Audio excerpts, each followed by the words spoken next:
G'day everyone. I'll go back to what I was trying to screen share before.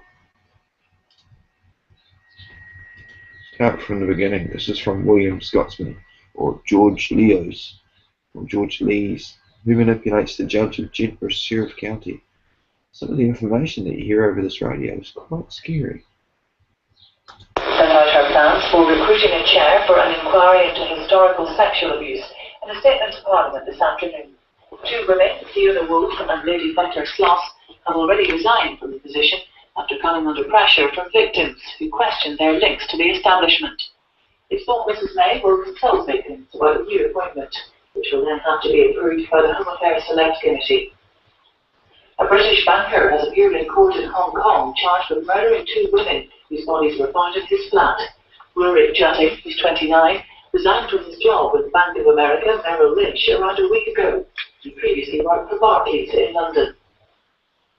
A deal to give Greater Manchester more control over billions of pounds of public money is due to be finalised this morning. The Chancellor, George Osborne, and 10 council leaders will sign the agreement, which will see services such as transport, skills learning and housing controlled locally. In return, the council leaders have had to agree to a directly elected regional mayor. The Ukrainian government and the European Union have condemned elections held by pro-Russian rebels in the east of the country. Russia has said it respects the will of the people in the Donetsk and Luhansk regions, but rebel leaders are said to win the votes. Ukraine's President Petro Poroshenko called the vote a farce, and the EU foreign policy chief said it was a new obstacle to peace in the region. Experts say the fuel on board Virgin Galactic's spaceship remained intact when it broke up and crashed into the Mojave Desert in California.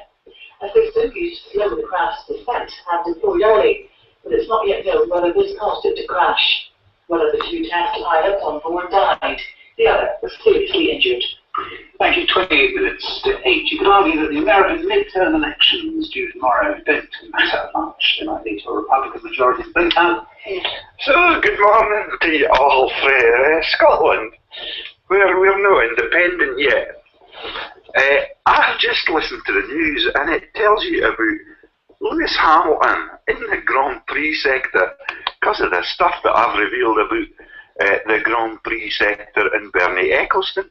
And Bernie Ecclestone was actually mentioned in that article.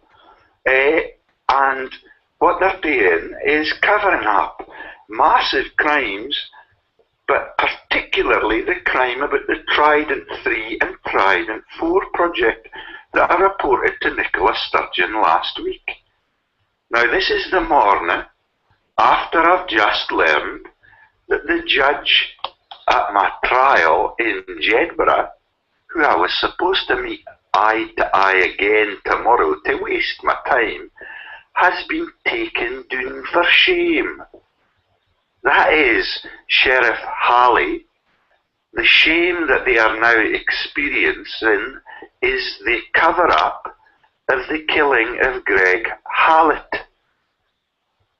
The videos I've made in the last few days were made a wee bit too early, but it now gives me the time to look at the chain of command at Jedburgh Sheriff Court since Angelini Eolish, which is Angelina Hellish in plain English, who's now moved to the profiteering sector in Oxford University, where Lord Patton had his cardiovascular accidents. We've not heard much about him recently, but everything that I reveal on the reasons for my persecution as an innocent fraud reporter since I came back to Britain, and particularly the illegitimacy of the Crown that runs Jedburgh Sheriff Court and picks its sheriffs, who are a pool of criminals that include the people that were trained in the speculative society of Edinburgh. That is Mr. Arnott's legacy to Edinburgh. Arnott Manderson.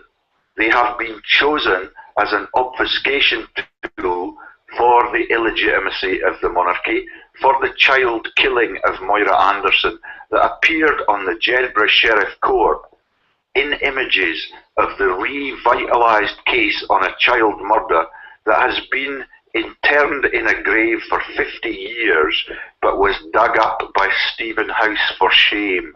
Look at the pictures on the Jedburgh Sheriff Court now, and you'll find something very different. You'll find that within the space of a few weeks, they've inserted Halley, they've taken him down again, and they've brought cases forward every time that I'm in the court involving the incapacity of Stephen House to show as a member of the prosecution team, the trial of a Portuguese claimant. Now, the Portuguese claimant is the legitimate claimant to the British throne that was brought forward into the public eye in Greg Hallett's massive lawsuit. He publicised everything that he was doing. He publicised the genealogy of the British monarchy since Queen Victoria had all of her illegitimate children on the mainland to the King of Kings in the Rothschild siring dynasty. The only legitimate child was born on the Isle of Wight when she was age 14. The Crown Office, who run Jedburgh Sheriff Court, now know what I know about their organisation. The first sheriff that was in place when I was faced with an assault charge the night I got drunk when my divorce writ appeared through my letterbox, telling Britain's most innocent man that he was going to be stripped of half of his home, but did not tell him what he was accused of that were grounds for marital divorce in Scotland. He's never gotten definition of those grounds. His wife, who has left already, ran her business from this house. She has got all of the qualifications for me to divorce her in Scottish law. I forget the name of the first sheriff. The second sheriff is Drummond. I see him again tomorrow.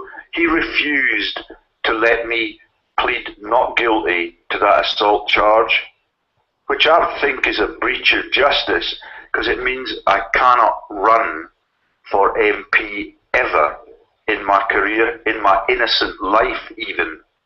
I asked him that question as he was declaring that I was not allowed to plead not guilty, as advised by a solicitor who's the only solicitor who's been courageous enough to give me advice on any of these cases. He works for Wardlaw, Stevenson and Allen in Edinburgh.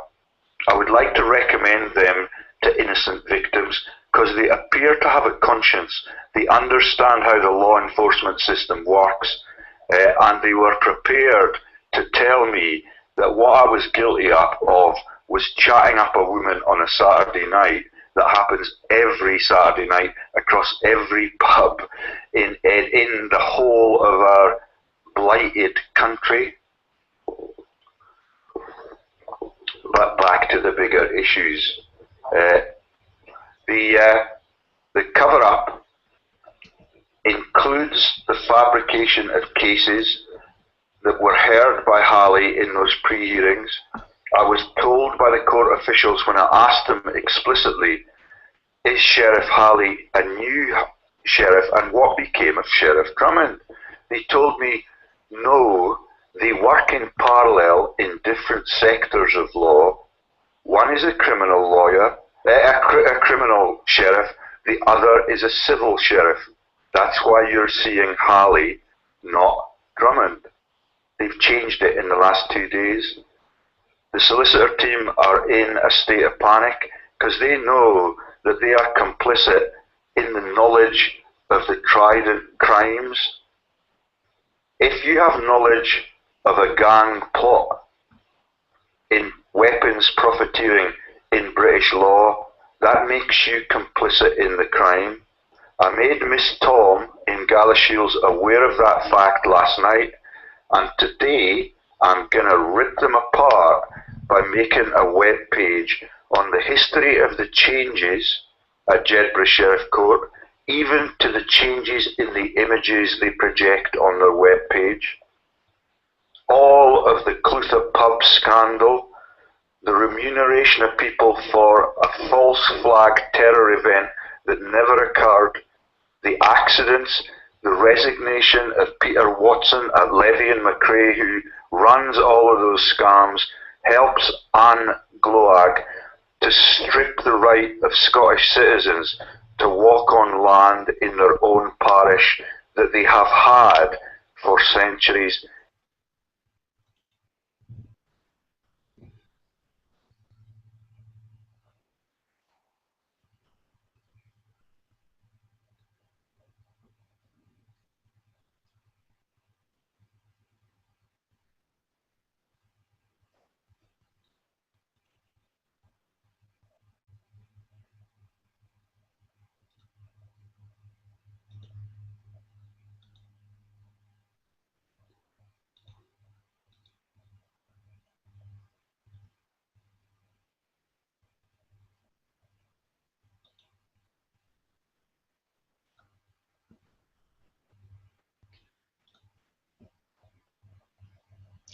November 23rd, 2014.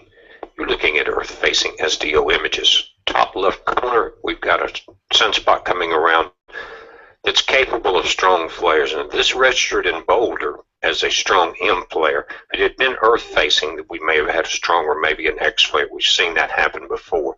Now, what we're dealing with is 2 coronal mass ejections to date from filament releases. Check this out.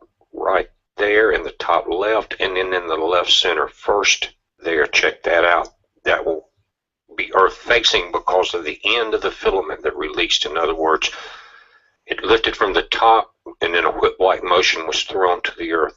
The center one was thrown upward. Now these are today's Earth facing SDO images, also from a different camera. Notice the size of the sunspot compared to 2192 that we dealt with last week. This thing's still growing on the backside. I checked stereo A out, and I'll show you those. But again, look at the difference. That was the largest in over 24 years. Now, the flare that I showed you at the beginning of the video came up into the M class. Notice at the bottom right, this is registered at Boulder, Colorado. If that had been Earth-facing, I think it would have been stronger. Now, the ACE EPAMP electrons have been elevated for the last 3 days since we saw those CMEs from the 2 major filament releases. The 2 prominences rose on the bottom left, top right of the corner. Now, notice the timestamp at the top of this. This is where's the stereo satellites. Stereo A in the red dot and B are on the opposite side of the Earth. That's why they're saying we're having all the transmission problems. We are getting some still images, some are a day or 2 behind, but this is stereo A. Notice on the opposite side of Earth, what we were just looking at. This is 2192. This is it back a few days ago when it was on the Earth-facing side. This thing is still growing. Again, this image last week from one of my videos as it was Earth-facing. Now it's on the backside of the sun, still growing. When that size, again, they had said that it may last 2 to 3 rotations. This is backside images from yesterday from stereo A. Check that out. Again, the top left from last week, the sunspot's still growing. We're going to have to contend with this. In about November 15th, which we're looking at, 11, 12 days, this will be coming back around the right side of the sun. Now, the sunspot in the top right is what gave us the flare this morning. You got to just change cameras. Think about the other side of the Earth coming around top left. So that's what's coming. Also, there's a line of sunspots. Notice stereo ahead, the EUV 171. The line of sunspots you see to the right are also coming around. They will beat this large sunspot. Now, looking at today's, notice the timestamp. This is called the CME arrival time prediction.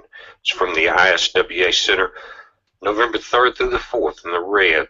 This is the side glancing blow of the coronal mass ejections we saw 2 days ago.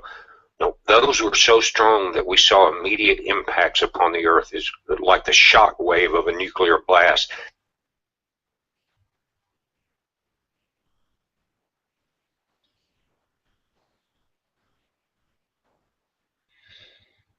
Right.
Oh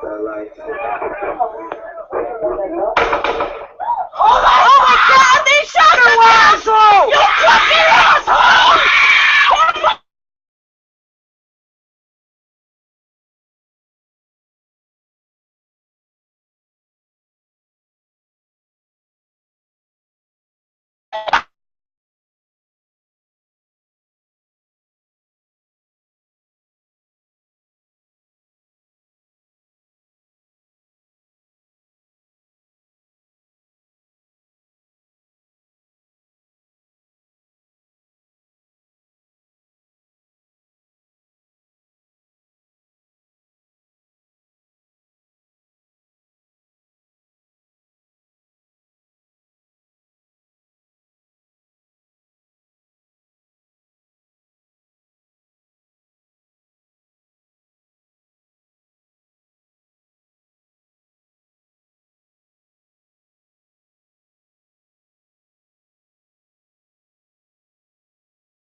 where could we have that? It must be here. Shopping for snacks in Stockholm has got a lot simpler in recent years. My PIN code, and then it's done.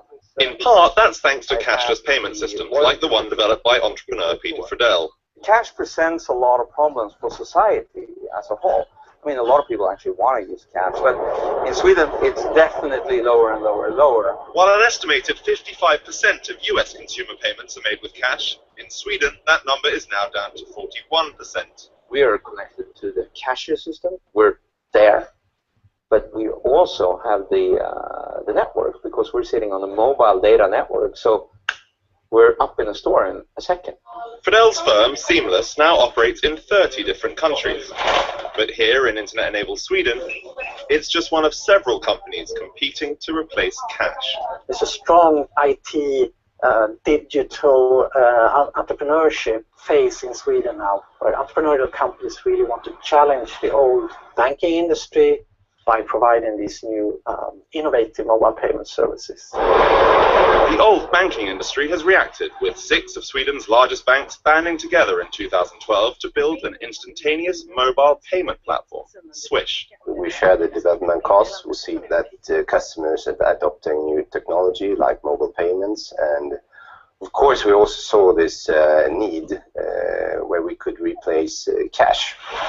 The idea that banks could cooperate to kill off cash might be unthinkable elsewhere. But it's not so surprising in Sweden, where bills and coins recently constituted less than 3% of the country's domestic product.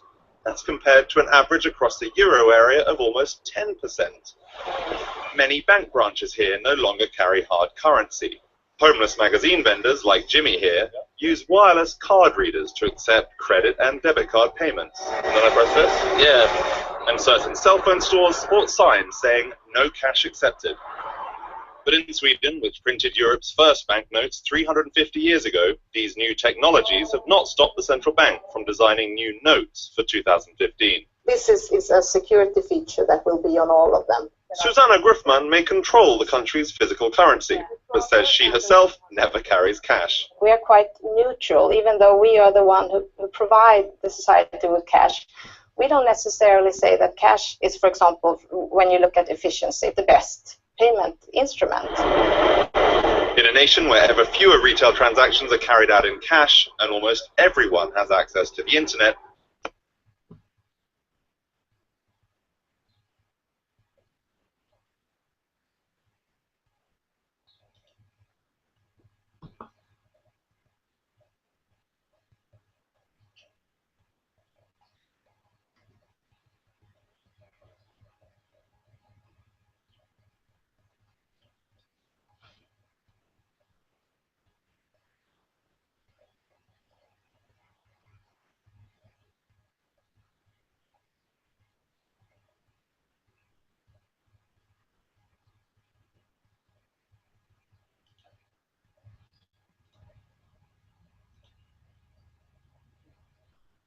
You need a great website.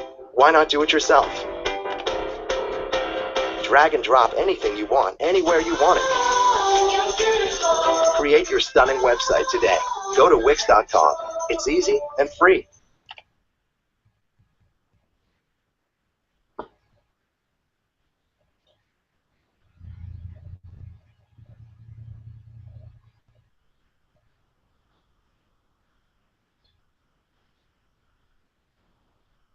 Oh, I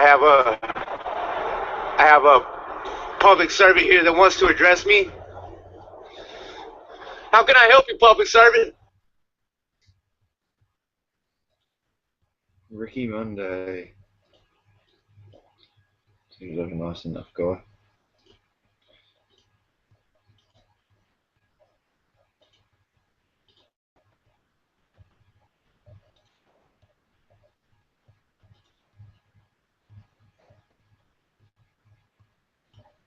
Oh, I have a public servant here that wants to address me.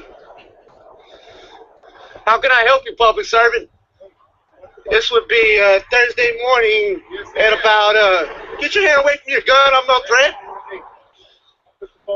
No, hell no, I have the right to record you, public servant. Record me back, what are you stopping me for? Am I being detained or am I free to go? Are you being detained? For what? Bicycle on the sidewalk. Man, whatever, man. You made that up. You made that up, officer. What are you doing, man? What are you... No, step back, sir. You want an ID or something? Use your phone right now. No, I have the right to record you.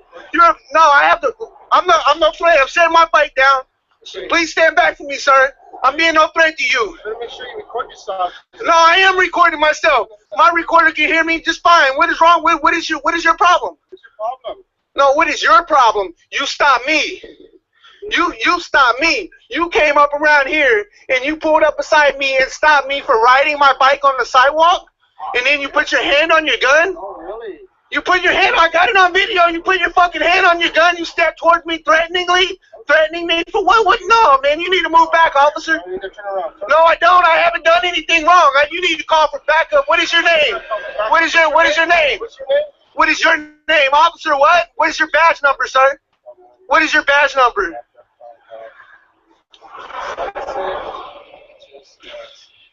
This is Thursday morning, about 10 o'clock in the morning. I have Officer Verduno Cruz, badge number 53. You want to give me your badge number? 5373? I need to know who you are. No, for what? On what reasons? On what ground? On what grounds? What offense have I committed? You're under the influence of something. I'm under the influence of something? Well, even if I am under the influence of something, which I'm not, that's not probable cause. You have no probable cause to stop and detain me right now. Am I being detained or am I free to go? No, you're being detained. Am I being detained or am I free to go? You're not free to go. Am I being detained or am I free to go? Let me tell you for the third time. Why am I being detained? You want to explain why I'm being detained? Because I think you have a mental issue. Because I have a mental issue? I have a mental issue for exercising my constitutional rights? You ever heard of Uniform Commercial Code? No. Why don't you cite it for me? I know, how about without prejudice? How about without prejudice, 1207? How about Terry versus Ohio? How about Terry versus Ohio? A person walking down the street is not probable cause enough to stop and detain them. Okay. How about that? You stop and put your fucking hand on your gun. This is not the first time I've had an issue with you. Don't even put your hands in your pocket. I keep my hands away from my pocket. Both my hands are on my phone. Okay. Now look like you're under the influence of something. I'm not under the influence of anything. Okay. Can you prove that? Yes, I can prove that. How can you prove that? I need to see some identification. No, for what? Show me some identification. For what? On what grounds? On what grounds? I'm asking you for identification. On what grounds? I am a free person, a lawful abiding citizen, traveling down the street, a free person. You have no right to stop and detain me. Violation of riding a bicycle on the sidewalk. Well, that's fine. You can write me a citation for riding a bicycle on the sidewalk. Over there. We're gonna find out what it is you tossed over there. Let's go down there and look. I didn't toss shit, man. You're making shit up. You stop and you're making this shit up. You're sitting here fucking making this fucking shit up and you know it. Okay. Yeah, get me on camera. Get my I don't have to give you my name. Oh, yes, you do. I don't have to give you my name, officer. I haven't committed a crime. I haven't done anything wrong. Am I being detained or am I free to go? You're not free to go. Oh. Under what grounds? Under what grounds am I being detained for? Under what? You're making all kinds of fucking false assumptions. No, this here is not this is not very cool. Is this a Terry stop? Is this a Terry stop? How you doing, Sergeant? Is this a Terry stop? Fine, how are you? I have this officer. I have it on video from when he pulls around like this and makes a U-turn and he stops me. I get on my video camera and I start recording him. And then his story changes from multiple infractions, claiming that I'm under the influence of something. And then he claims that I tossed something back there. He says that I need a mental evaluation because I'm exercising my constitutional rights. He steps forward. He steps towards me in an aggressive manner. I haven't done anything wrong. I haven't committed a crime. There's nothing that he can show that I've done anything wrong outside of riding my bike on the sidewalk. If he wants to incite me for riding my bike on the sidewalk, that is completely fine. I don't have no problem with that. But as far as him searching me, putting me in handcuffs, that's a hell no. I haven't done anything wrong. The Fourth Amendment of the United States Constitution says I have the right to be free of all searches and seizures. I asked him for identification, and he wants to become a movie director. He tossed something over there. Tossed something over there. Did you see him? No, I need to. I'm stand right here with my back against the wall while you go investigate this man's claim that I threw something back over there. This man's sitting here lying, sir. His pocket. I advise him not to. So I, no, this guy here, he's making this shit up. Behavior is consistent. No, I've already had too many incidents with you with the sheriff's officers here in La Puente, and I have other videos of this. This fucking harassment is not cool. Okay. This harassment is straight up fucking not cool. That's not necessary. I haven't committed an offense. You know, have you ever heard of a sovereign individual? Have you ever heard of that? Yes, yes. Okay, well, I exercise my free sovereign rights as a free person. What the hell, man? Why are you guys doing this, man? Put the phone down. Why are y'all being so... I need to identify you. Why are you being so aggressive towards me? Just put the phone down. For what? I have the right. I have the right to... No, man, y'all... Relax. Just relax. Man, just relax. y'all are fucking tripping, man. All right. All right, just relax.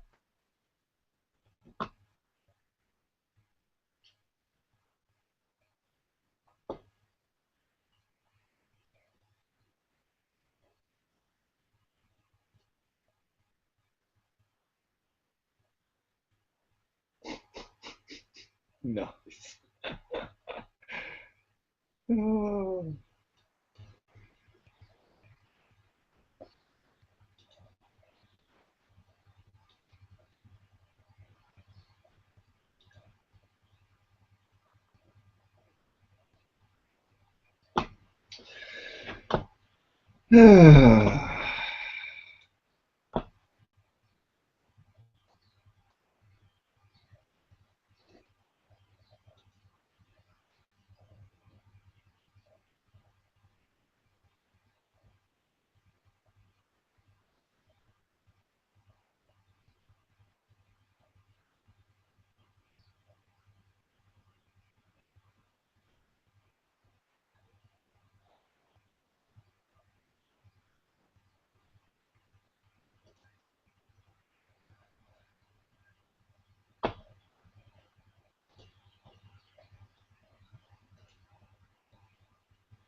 Okay.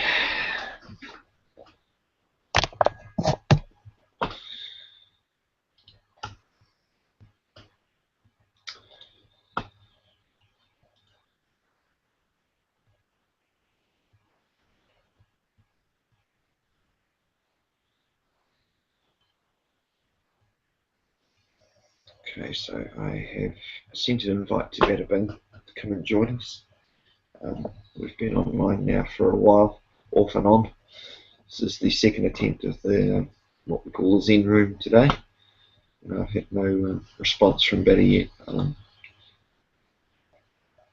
Pretty much just going to open the floor up to everyone else soon if I don't hear from him. I just wanted to give him the opportunity to talk without interruption, as I would do with anyone. Not playing favourites. So, yeah, hopefully we can get something sorted out here. What I am going to do in the meantime is just play a couple of my own clips.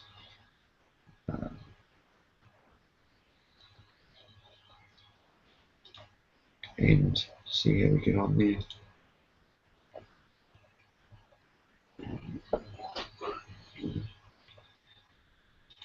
So, without further ado, we shall go back over to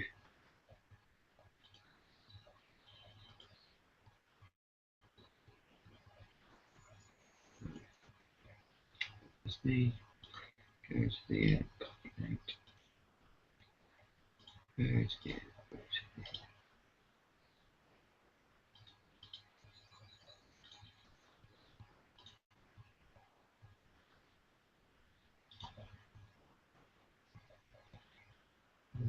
So here is the first clip.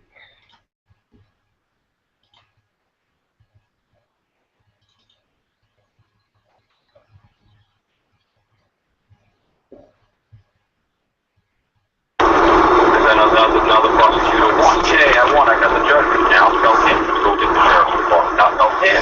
To go get the U.S. Marshals to drag me someplace. To drag out my property.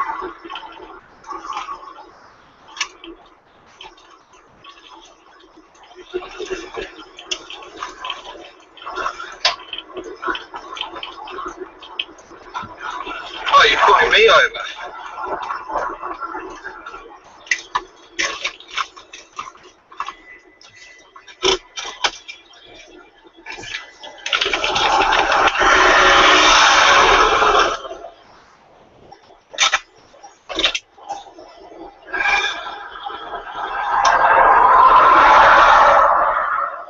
There. The reason I've stopped you, just checked your speed at 67 there. Have you got your licence with you all, please? Who are you? Pardon? Who are you? Who am I? Yes. I'm Police Constable Neil Winterbottom. Yes. I'm Police Constable Neil Winterbottom. Where are you from? Warkworth. Okay. You got your driving licence, please? Do you have proof I'm a licence, isn't it? You don't need to have proof. I'm in uniform. Driving a Mark Bishop police car. Okay. Okay. You got your driving licence there, please? Is that an order or a request? This is a request. Can a request be declined? It can. Okay. All right. What's your surname, please? Now that's not an order, but it's a legal requirement that you must now supply me your surname. And my understanding is that the word "you" creates joinder between the man and the person. So do you believe I'm a person, or do you believe I'm a man? What is your surname, sir? Well, I'd just I'd like you to answer my questions, please, sir. I'm not going to argue with you about whether you're a person. I'm not interested in arguing with you either, sir. Just after some clarification. Okay. I'm asking you a legal requirement for you to supply me your surname. Is that a lawful requirement? It's a lawful requirement. You need to now supply me your name. Can you please tell me the difference between lawful and legal, please, sir? No, I can't. Why not, sir? What's your surname? Sir, I'm just a man. I don't have a surname. I'm just a man. What is your name? I'm commonly known as Mark, or Dad. Okay. Mark? Yes. So that's your first name? It's my given name. My mother gave it to me. Okay. Yes. So what is your family name? Well, I'm from the family. If that's what you require, and that's key. Am I obliged to answer your questions?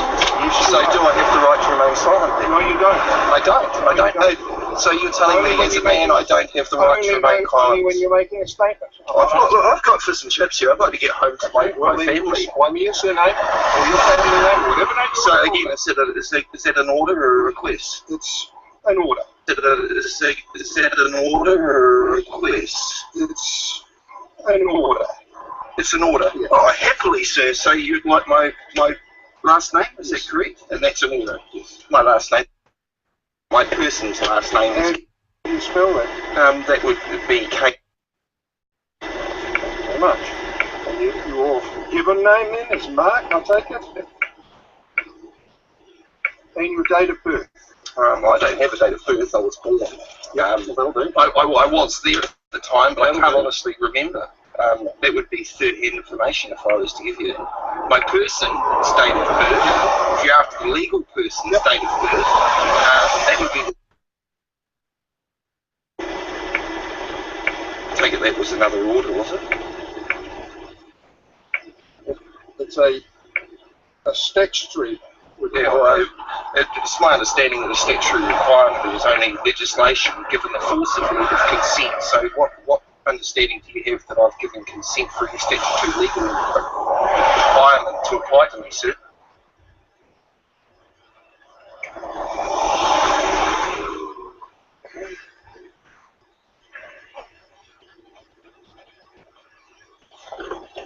Just have it on record that he's just viewed my notice that I have on the camera there.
What's your home address at the moment? Again, am I obliged to answer this question? I'm going to answer questions that you're obliged to answer me. Okay, and you is who?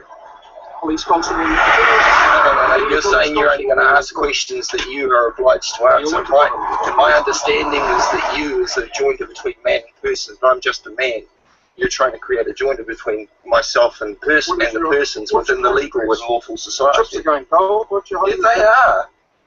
Again, is that another order? Yes. For me to supply the home address? Yes. Well, we'll go for...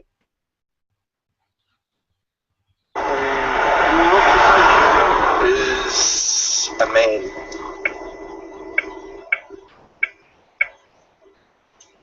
Let's get you to wait there 1 moment, please. Is that an order, sir? Yes, it is. Awesome.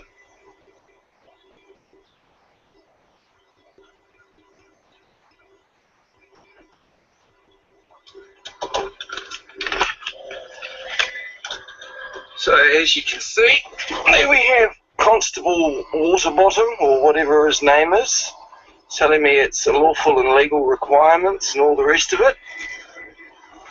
He's failed to answer my questions. He's just enforcing statutory codes.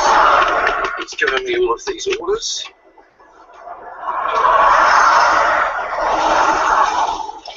And now he can have some of my orders.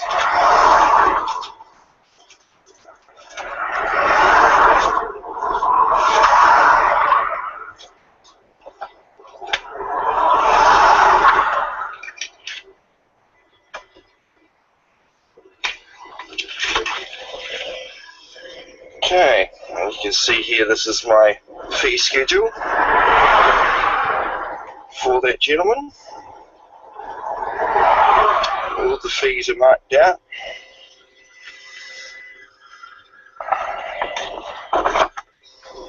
So he can do what he likes with this.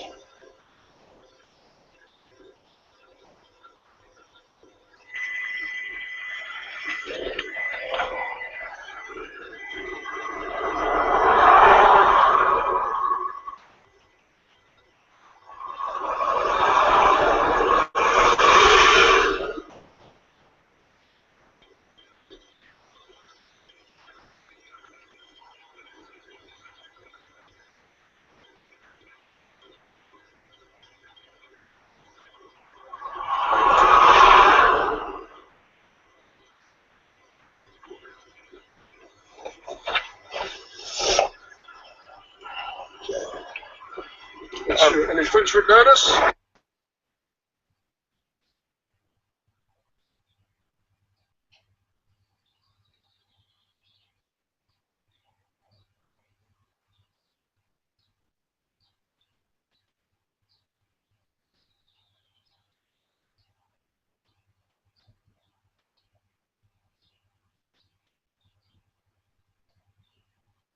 I recognise that as a bill of exchange, sir. Excuse me, sir. Come back here, sir. Excuse me. You're a public servant, are you not, sir? I have some questions. You ignorant man. Ignorant man.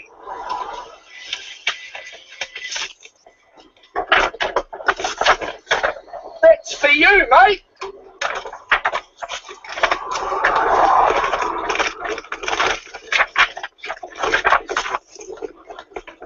I want a word with you.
He thinks he's just going to drive off with me, throw me this piece of paper, which is a piece of crap.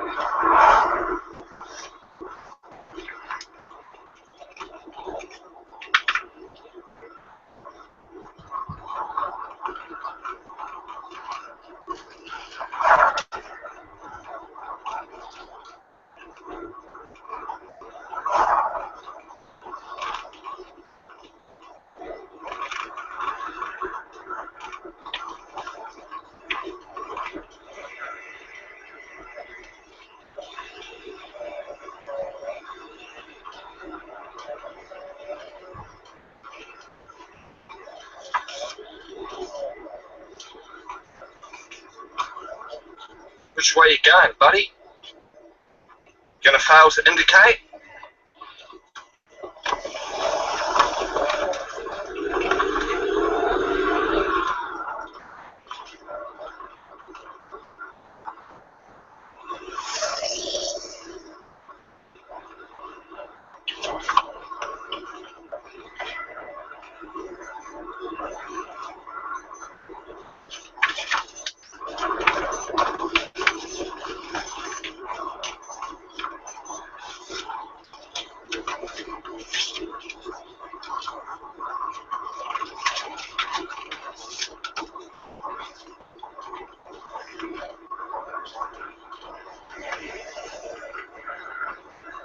Come on, constable.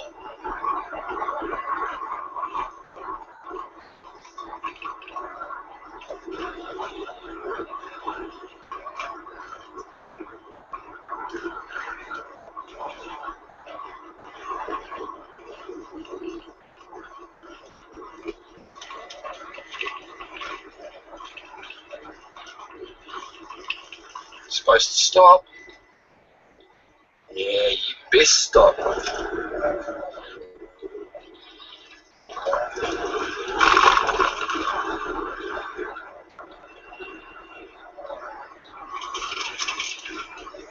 are you running off to, buddy? Got my fish and chips cold already. My entire family's fucking hungry at home on a school night. You're going to try and issue me an infringement notice, which I am going to send you a bill for. I have you on record. Oh, it's him. 100k area. And Look he at him, just fucking take off. draws. As soon as you hit that 100k area, he's gone. It's uphill. Thinks he's out of there. It's Taylor Road on the left-hand side. 45k bend, and he's hit that at 100k's. What a disgusting example of Taylor a Road on the driver. left there. He's heading out towards Old North Road. What a Disgusting person who's trying to drive. I'm doing over try and keep up with him, and he's still flooring it. 45k bend, he just went round doing 110k. I'm going to be sending this clip onto YouTube as well. It'll show us just exactly how disgusting this man is. He gives me a ticket for doing that, and I'm doing 110 now trying to catch up to this piece of filth.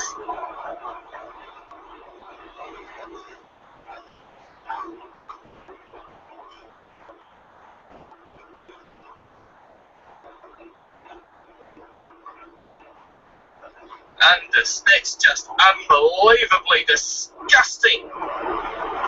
Unbelievably disgusting fucking driving from that man. He's still doing over 110k an hour round these tight bends. That's just despicable. What a coward.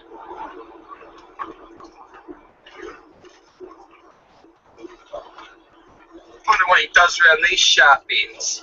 Wonder what he does around these. Let's fucking have some fun with this.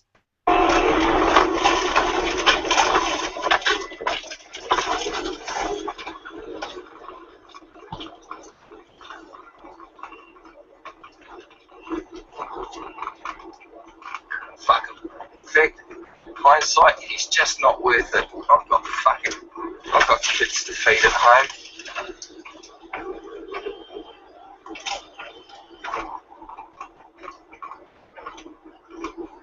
There he is, up ahead, still braking.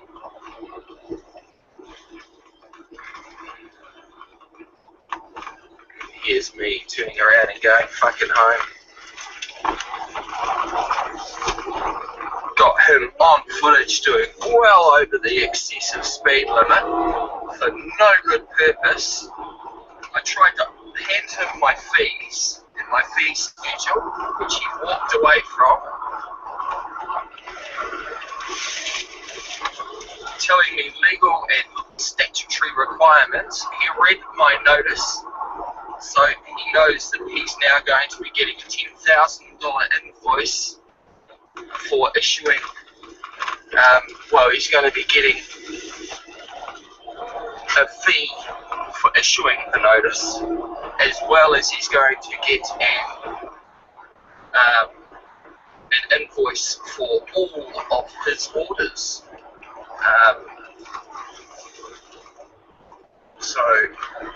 That's just disgusting. A piece of shit policeman. I'm going to be making a complaint when I go home.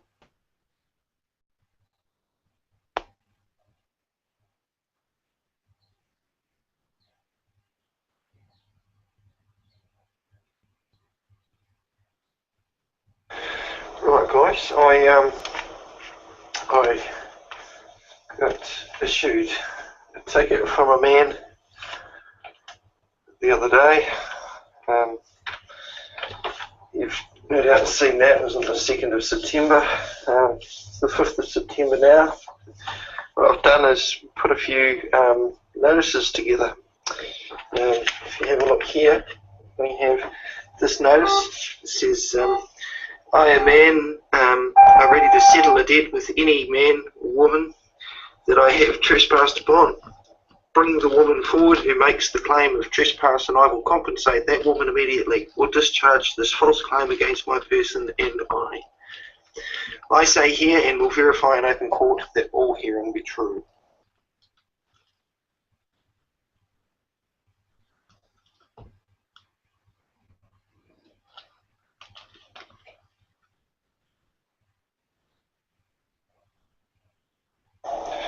Alright, so I'm not running away from any debt. I'm just merely asking for a man to come forward and make a claim that I owe a debt. I, a man, do not understand, another notice here, I, a man, do not understand legalese, legal meanings, terms, and or the customs within the legal society.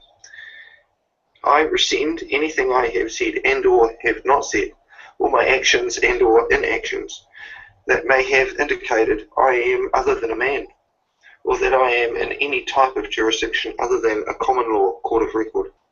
I say here, and will verify in open court, that all herein be true.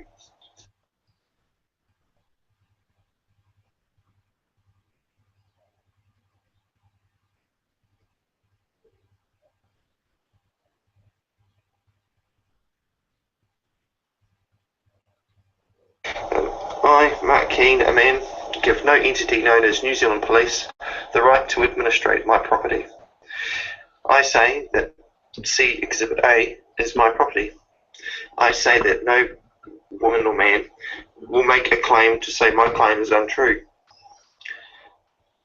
I, a man, declare any interference of, for, or with the enjoyment of property, the exercise of rights by any qualified employee of New Zealand Police will be held liable for damages due to injury and or harm resulting from or arising out of any tortuous act, error or omission of the individual trespass. I will require compensation of $1 for every second this moment in time for any trespass. I say here, and will verify in open court, that all herein be true. And that's Exhibit A. Okay. Picture of my property. So, just in response to getting issued this ticket here, I've just put here to the actual constable, or the man, and to where he hailed from, so to speak. And I've put, Dear Neil, greetings, please find attached infringement notice, blah blah blah, that I believe you have issued in error. I, a man, require you to answer the following 25 questions on a point-by-point basis. Number 1, I, a man, believe you have caused interference, trespass of, for, or with the enjoyment of my property. The exercise of rights, do you believe to the contrary? Number 2, do you or New Zealand Police claim I do wrong? Number 3, who say I do wrong? Number 4, do you believe such a thing as an infringement is a wrong? Number 5, do you believe such a thing as an offence is a wrong? Number 6, do you believe a man is bound by any act of legislature? Number 7, where do you derive, do you believe asking questions or asking a question constitutes a failure? That particular one is because I asked him a question whether or not it was a request or an order. He told me it was a request. I said to him it was my understanding that a request can be declined. I didn't decline his request. I just wanted clarification, and he just moved on to asking me my details. So, yeah, anyway. Number 8, where do you derive your authority over I, a man? Number 9, where do New Zealand Police derive its authority over I, a man? Number 10, do you believe I, a man, are such a thing as a person? Number 11, do you believe I, a man, require such a thing as a driver's license to go from point A to point B? Number 12, do you believe it is a requirement of I, a man, to be licensed, registered and regulated to travel from one location to another? Number 13, do you believe you or New Zealand Police have any right to administrate property? Number 14, do you believe I, a man, am a you? Number 15, do you believe, who do you believe is the injured party? Number 16, do you believe you and or New Zealand Police have any right or authority over I, a man? Number 17, do you believe that such a thing as the statutory legislation applies to I, a man? Number 18, do you believe I, a man, operate under a driver's license? Number 19, do you believe I, a man, were operating under the Land Transport Act 1998? Number 20, do you believe, as I, a man, do, that New Zealand is a common law land? Number 21, do you believe I, a man, are in any way legally trained or have any legal comprehension? Number 22, do you believe I, a man, are a member of the New Zealand Law Society? Number 23, do you believe I, a man, understand such a thing as legislature? Number 24, as you were at that moment in time acting under and enforcing legislation, and I had stated I was a man, and do not believe that I was at that time operating under any legislative rule of any society, do you believe that your duties, obligations, powers and responsibilities supersede my right and authority as a man?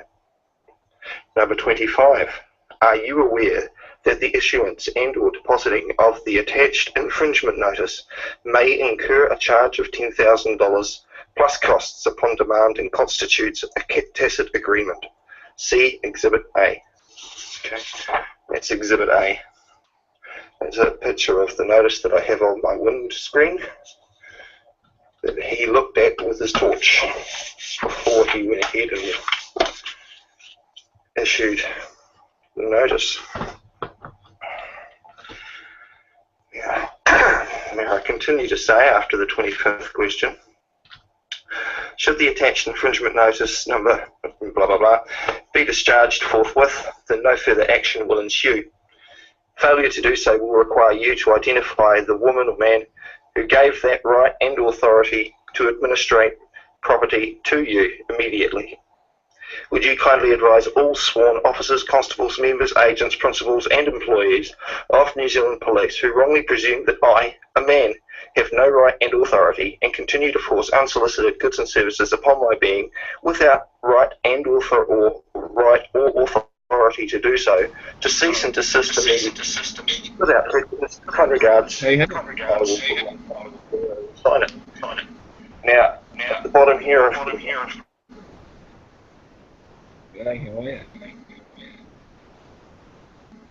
Oh, that's Clee. Right, Clee. And he's gone.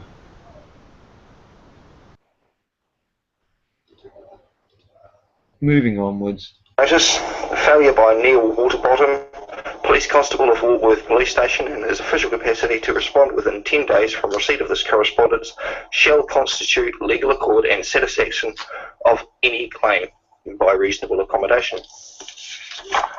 Okay, and this here says this notice is clearly posted on my property, or on property. Okay, so, and again, as you can see with this notice that claims the car here to be my property, you can actually see right there where the notice is posted. Okay, so there's no confusion. Okay, now the other thing also to remember is I'm also going to send all of this in via registered mail, so I have proof that it was served to him. Okay, just putting all of the notices. There's three notices here. This one here is a notice of I do not understand legalese. There's a notice here saying I'm ready to settle a debt. There's a notice here saying I didn't give New Zealand Police any right to administer property or administrate property. So that's those three. Plus, there's also the better. original PCN attached to 3 pages, letter, all signed, sealed. So, yeah, well, cool. How are you, better?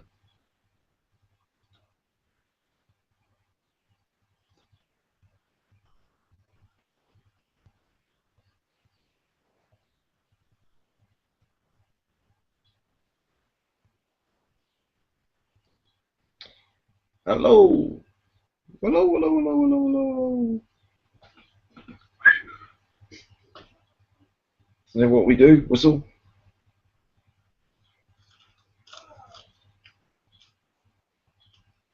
Good to see you in, better.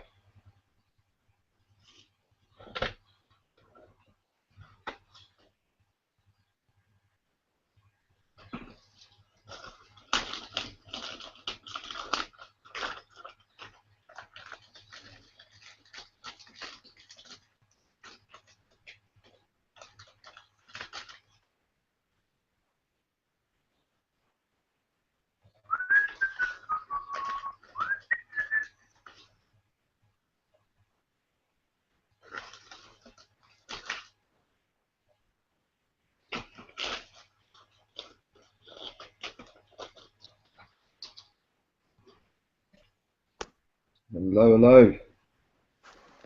What's going on, Mark? Oh, you know, just rolling a couple of kiff because I've got nothing to do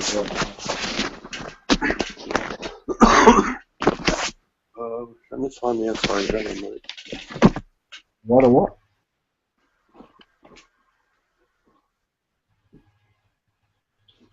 So you had to take all your nude pictures down, did you?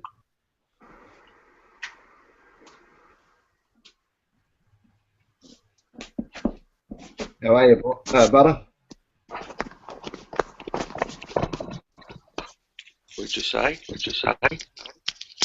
You go and take all your nude pictures down, did you? Yeah, man. Some people are just jealous fucks, eh? Jealous, you know? Oh, that looks better than me, so take it down. I know. Fuck is it, though? People with nothing better to do in their fucking life but complain about shit. And pull their fucking head in, pull their cock out of their ass and wake up. Honestly. We'll be back in a second, I just got to go and deliver a little. Alright, no worries. Second moment.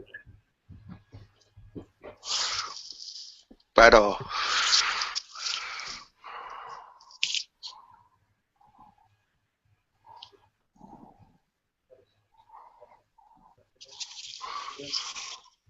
Better. Yo, yo! I haven't heard Better speak yet. I think it's just connected but not speaking. I think he's got bike problems, doesn't he? Oh, yeah, eh? That's right.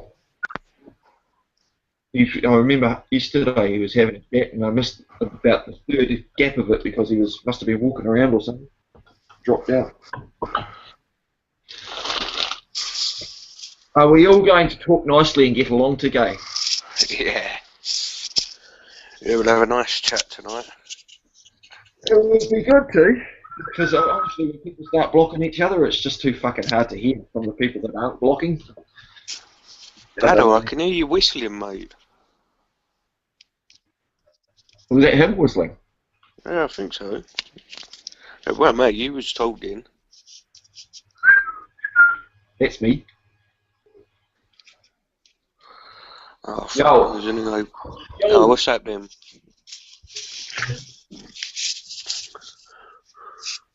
Cool. Right, we just put the YouTube link in or something, so I can just post it in my group.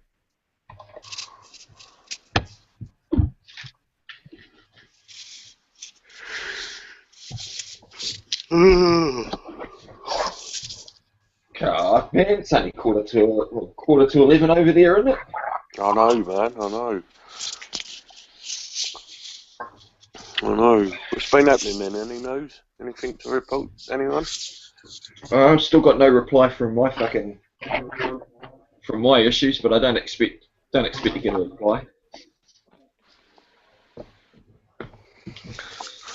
But yeah, I've just been going through screen sharing all of those clips to do with that fucker and the speed ticket to put them all in correlation.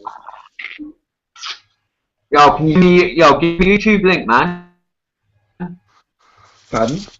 Yeah, I'll post it. Man. Give me the YouTube link. Oh, for here. Put it in the group chat. Yeah. Sure. Can do right now, actually, because I already have it cut, and it's there. No, that's the Hangout, not the YouTube. Oh, the YouTube link to the Hangout or the YouTube link to the clip? The YouTube link to YouTube. Right, in the bottom corner, you've got a little pocket. In the bottom corner of this Hangout, it says links. Click that, and it gives you 3 options. Just give me the YouTube one. Okay. Down the bottom corner, I see a little square YouTube sign. Welcome to YouTube Hangout. Right. Do you see where it says links in the bottom corner? Not on mine. Of this Hangout. What do you mean not on yours? It's on it. If you're the host, in the bottom corner, it say link. Oh, well, I'm not using the host computer. That's why I don't see it, because the host computer's at the other end of the house. So that's the link. So you want the link to this Hangout via YouTube, because that's not a problem. I can give that to you. I've got it right here. No, I just want the I just want the YouTube link, right? Not the Hangout link, man. But it don't matter. YouTube link to my channel. I'm confused. What link of YouTube you're wanting, mate? Whether it's for the Hangout. This is going out live on YouTube now. I just want the YouTube link. I don't know how to say it any simpler than that. Give me. Okay. Forget it, man. Okay. I'll just hunt for your chat and find it myself if you can't practice it.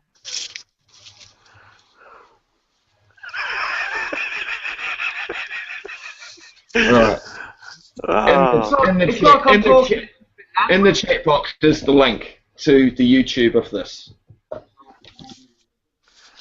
Fuck me.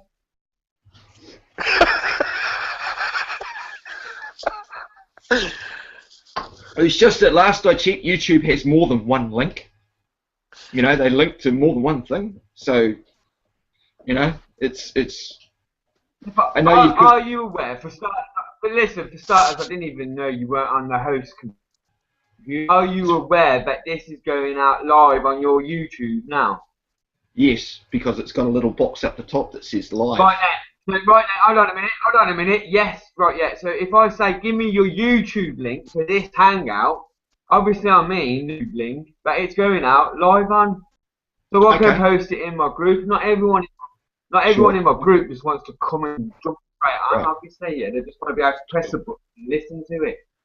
I get your point. Okay, well that is the second link that I've just posted in the chat box there. It goes to Zen Room Part 2. Yeah, cool, man. And if you was on your host computer, in the bottom corner it says link, all the links possible to this Hangout.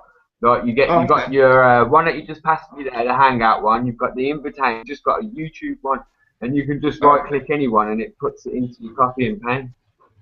Oh, I just open a browser and copy the address line. It does the same thing. Copy, open a browser with that page and copy the address line. It's the same thing. But yeah, that's cool. Each to their own. Many ways to fuck a cat.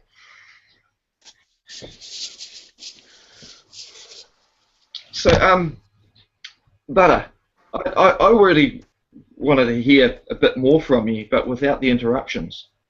Because I want to give you the option to have your say of whatever it is we're talking about uninterrupted. And I found it really difficult the other day to have a conversation with people, blocking each other in the overchat for anyone else who wasn't blocked to hear it. So,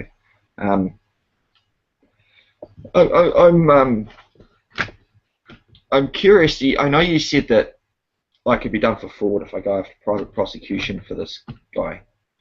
But that guy gave me an order, and in doing so, is that not him acting as a man? Because as a government agency, as an agent of the government or in his governmental capacity, he doesn't have the authority to give me an order as a man, correct? Or not? Do you know what I mean? I'm just... Was you in public, yes or no? Oh, I was actually in my private car.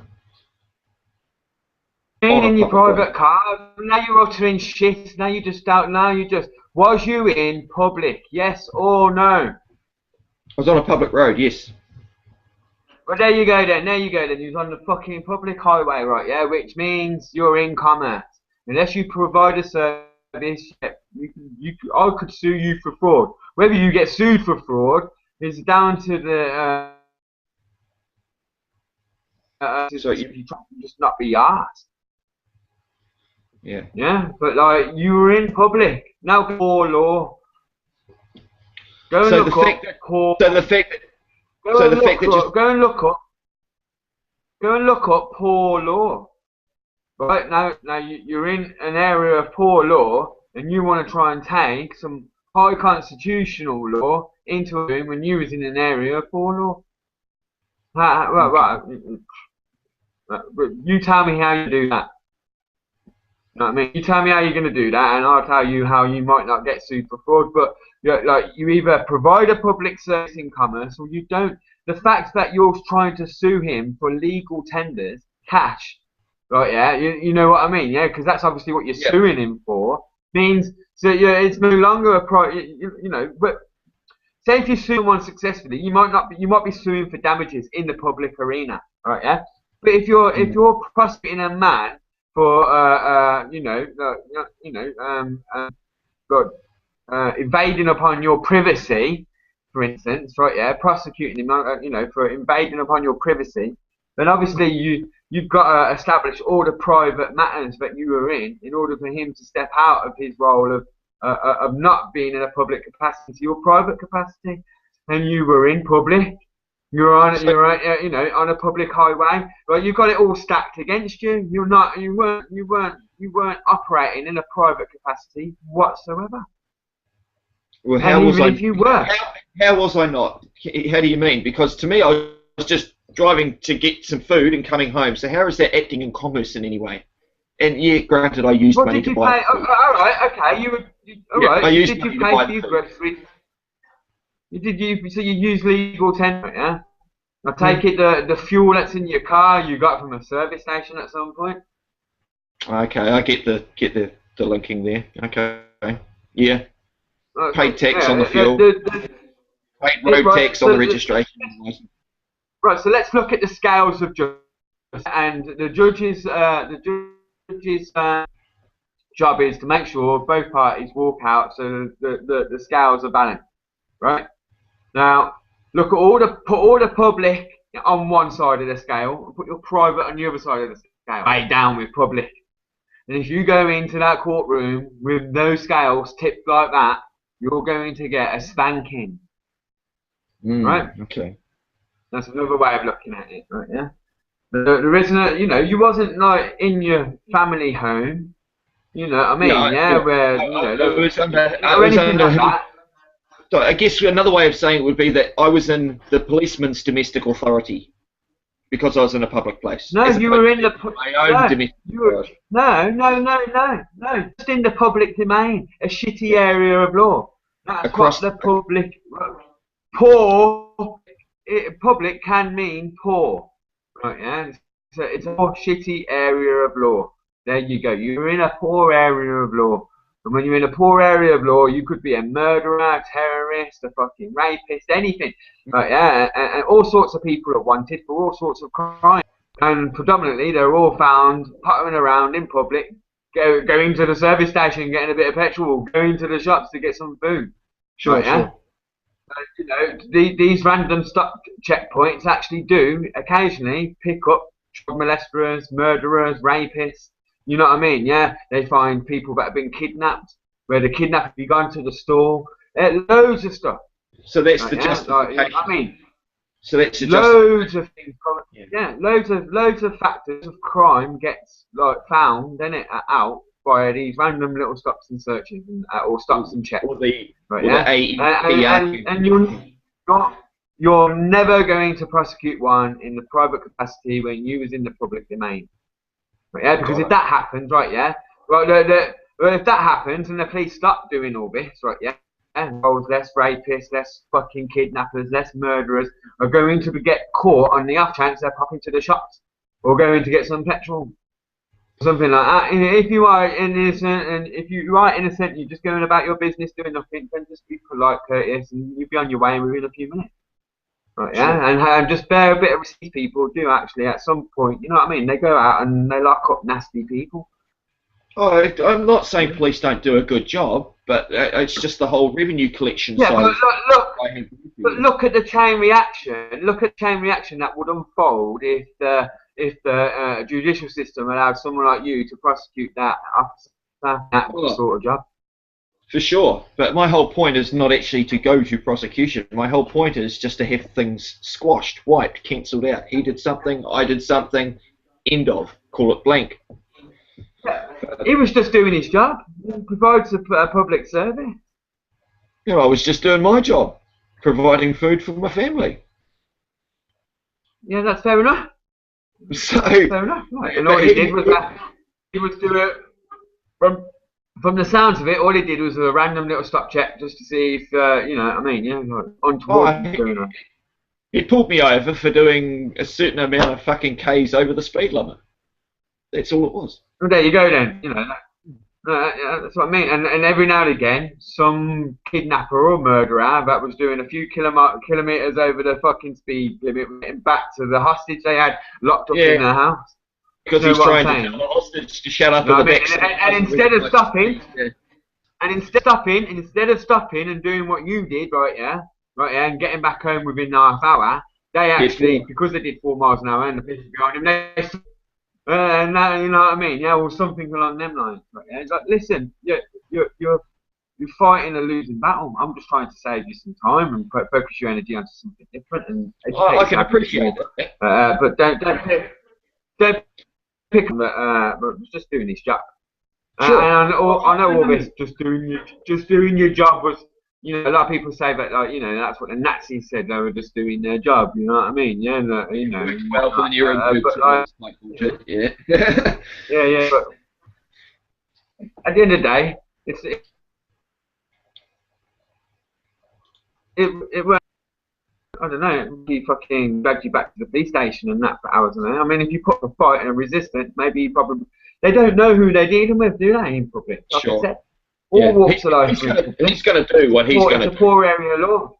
Yeah, he'll do what he's trained to do, regardless of whatever the fuck I do. So I can either be nice and get over with it, or be resistant and cop more shit.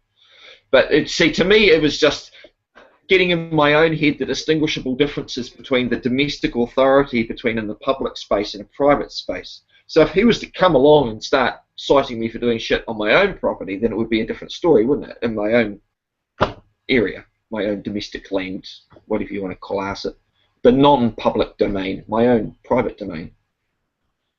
Would that be fair enough? If he was to show up and tell me I've broken the rules on my own private domain, it would be a different story, yeah? It depends. It depends. You know, if you're speeding up your driveway, right, yeah, and he rolled onto your driveway, and if he rolled into your private property, then you can go as fast as you want on your own private property, innit? Sure. So then you would have entered a shitty area of law yourself. But you know, I'm not saying they're all fucking absolute fucking pure intellectuals, but they're all a bit smarter than that. Sure. They're a bit smarter.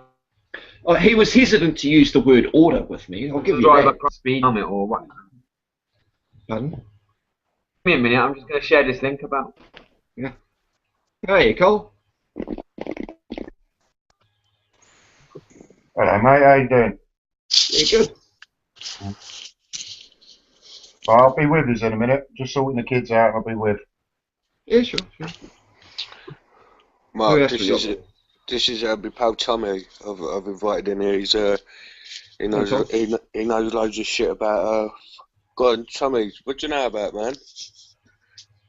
He knows that he's all into all the, you see, the tumours and like cannabis oil and that. Oh, okay. Always a good thing. He knows loads about that. He'll be on in a minute, but I don't think he's ready. Go and find myself a lighter while everyone else is getting themselves shorter. Have a quick piss. I'm gonna make a cup of tea as well, so I'll be back in a minute. Cool.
Found it. Hey, cheers to eat lighters. They fucking suck.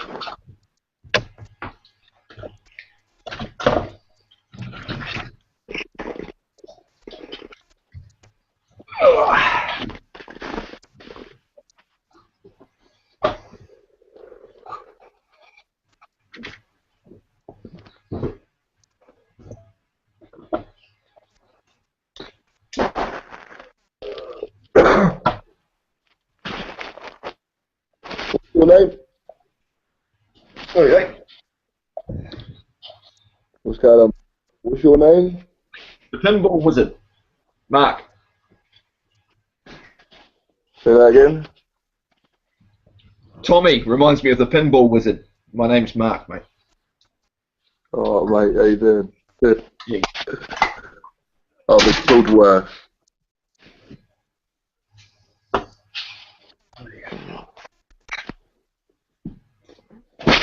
Oh, where's Bob gone, mate, and tea? Yeah, he's gone to make himself a cuppa. Poor bugger. He's turned into the shadow of a man. I mean, look at how cut he is these days. Honestly. Got people complaining about how well fucking looking he is. He has to take the photos off because other jealous people out there. Poor cunt. Yeah, the fuck. Yeah, mate. There's some fucking thick cunts out there, eh? Just want to bitch about other people. Oh. But that's alright. So what do you know, Tom? Yo, what's your opinion on the widespread speculation that Bill Maloney's a paedophile? Well, I didn't hear that, mate. Say that again. It's in Pine Mesh. What's your opinion? Yeah. Like obviously there's rumours out there, isn't it? But you know, Bill Maloney and Sonia Poulton and that are all part of some sort of paedophile network, pretending to oust them. And then rumours. I'm just wondering about everyone. I didn't even know that. That's fucking dirt. Anyway, but yeah, I didn't even know that, mate. I don't really watch the news or read the papers and that. It's all a load of fucking bollocks, really. Yeah, I mean, like, popping out anywhere. Jimmy Savile, Brian Jerry. You know what I mean? They're all, you know, it's just one after another. If it isn't mainstream type celebrities, it's the YouTube celebrities that are just popping out everywhere. I just think half of the that entertained us as kids are turning out to be nonsense. It's a bit fucked up, isn't it? Yeah, it always seems to be the ones that. It always to be the ones that pretend to like kids or do stuff for kids, like Jimmy Savile and everything, and Bill Maloney and all that. They all pretend to like kids and they're doing it for the kids and they want to stop abuse and you know what I mean, yeah, and give me money, I want to be all that sort of stuff, like yeah. But and then it turns out they might be paedophiles themselves. It's just madness. It's just like I don't know. Yeah. Do it under the guise to help, but covering their own fucking ass. But then that's always the way, mate. It's just a different coloured curtain you're looking at. What's behind it?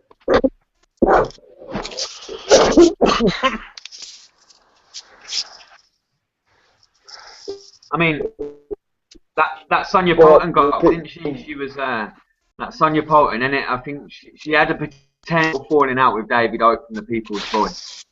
And then she set up her own studio, obviously with from the People's Voice and David Icke. And she's still begging for more cash. And then it turns out she's doing it all in a limited liability company that has no liability practically. Everyone that does business or gives money to Sonia Poulton, they're totally liable for it. It has nothing to do with Sonia. She can take cash and run, just like David Icke did. But like there she is, running up and down Parliament Square whilst, you know what I mean, MPs are on their lunch break, asking them for accountability. But she's doing that in a limited liability company with hardly no accountability whatsoever. You know what I mean? Unless she commits a crime, literally. And then it turns out, she's like hoots with Bill Maloney and all that other suspected paedophile network. It's really crazy, man. So people that have been doing your Poulton might have actually been donating money to a suspected paedophile network. It's absolutely crazy, man. Just, you know, people are stupid, I think.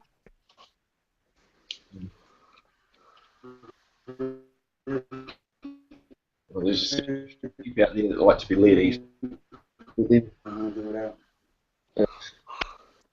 You see that over in Spain, mate, the entire street and shit filled with 20,000 fucking sheep.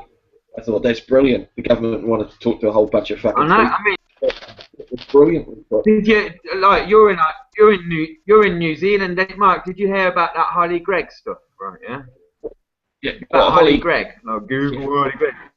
Right. Well, that turned out to be a pack of lies. It was Harley Gregg's mum, and it just doing it for the cash, like Brian Jerry, Lou Collins, and all that. And Roger Hayes all used a fictional story of a disabled little girl to promote themselves on YouTube. Like, it's all bullshit, isn't it? Like, you know what I mean? Nothing happened to her. I mean, she got like a STD or something like that in a community centre, and the mum took the cash. You know what I mean? You got like the judicial. They saw over the case, and they goes, well, someone is to blame. It shouldn't, you know, that shouldn't have gone on. You know what I mean? Under, you know, the community centres, whatever, blah blah blah. But and then they goes, yeah, here's some cash for her, sorry. And the mum took the cash. The next thing you know, Brian Jerrish and all that have got together, with this, made up a complete bullshit story in order to get cash off, like, you know what I mean, off people on the internet. It's absolute madness, man. Like, half the people that Harley Gregg was naming don't even exist. They never existed, innit? And then you got that troll. What's that troll's name? Robert Greene. He went around the internet and trolling people, telling everyone that the Scots were all paedophiles, satanic paedophiles and all that, innit? And he went to prison for trolling and that, really. Being innocent people in danger. Do you know what I mean? Yeah. Really? Absolutely madness. Power of the keyboard.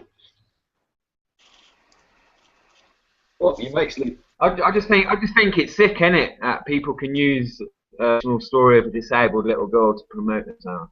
I think that's pretty sick and twisted, man. And there's loads of people out there, innit, that don't know this yet, innit, that are all like Brian Jerish and Lou Collins and all that, as if they're like really nice people when they're sick, twisted, fucked up, screwed up motherfuckers, innit? But actually, like, you know what I mean? It's basically child abuse, innit? If you're going to use a fictional story of a disabled little girl, innit, that pretty much makes you like, you know what I mean? Like a scummy individual. Do you know what I mean? Well, you're feeding off of the scum that's sitting on top, ain't you? So you sort of you're making gains from that other. Yeah, well, you know, if these people are going to act like that, on, you know what I mean, in my scene, like I'm in, you know what I mean? Yeah, and you know, if you're in this scene, and you know, in the law sort of scene, in this sort of scene, you're going to come across me eventually, and I'm just going to tell you how it is, innit? You know what I mean? Like this Brian Jerish and this Brian Jerish, what's his name? William Baloney, and a few others, man. They're all, you know what I mean, within the hardcore section of this scene, innit? They're known as imposters and suspected paedophile networks. Yeah, that's what they're known as. That's what they're classed as. I mean, you know, they're the proper scum in this scene, innit? If there's anything close to a government show in this scene, it's those guys, innit? The UK column and all that, constantly pumping people for fear this, fear that, fear this, fear that. Right, that's called hysteria. You know, the chaos theory. They create a lot of hysteria, a lot of chaos. Everyone's mind's all over the place, not knowing what to believe, right? Yeah, and along comes some sort of saviour with a remedy, you know, order out of chaos, innit? Like, so, you know, just stay alert and aware, man. When you hear these shows and all that, innit, and these people constantly pumping you full of fear and bullshit, you know they're up to something, man. Especially when they can't prove anything they say. Yeah, fuck. Hey, I noticed on Facebook about who was I reading? Oh, Hannah. What's her issue with you, man? She doesn't say nice things about you. Do you have any clue what the fuck's that about? Who, me? Hannah Shadbolt, I think her name is. Yeah, well, I don't know what her problem is, man. She tried messaging me the other day asking for help, and it went, "Can you stop being a cunt for 1 minute and ask me for and help me?" But an engagement, innit? Like calling me a cunt, so I just blocked her instantly, innit? You don't go to someone for help. Listen, I ain't got time for it. I haven't got time for a dramatic. Invite her on now. She can ask me what she wants, innit? But I haven't got time for a dramatic. Right, and I don't do those quote. That hand snotbolt or whatever her name is. I don't do, you know, I don't do private messages. You know what I mean? Yeah, you know, invite her on now. If she wants to ask me what she wants, she can ask me on here with her mouth. Like people that try and get all cushy with me in private messages, like I just ignore. I don't do that private messages stuff. I do everything out in the open so everyone can witness it. Yeah, I don't do none of that. Oh, I'm your secret friend and private messages bullshit. Nah, you're not getting with me. And everyone that's known me for the last 3 years in this scene knows that they're not getting that with me. You know what I mean? Yeah, it's just not happening.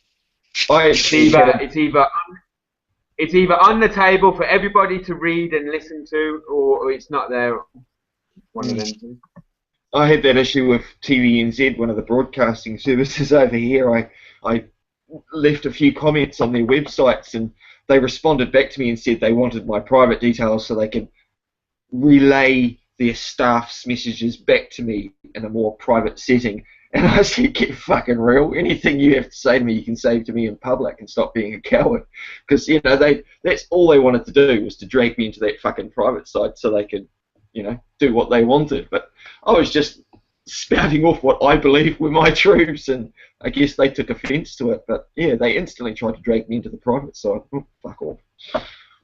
If you want to respond, they can respond on the public website that I was chatting to in the first place if they wanted to reply. You know, there's no need to go hiding behind curtains. But that happens everywhere, man. Right. I did information meme tonight, and it was John Lennon in his bed doing that bed in with Rona.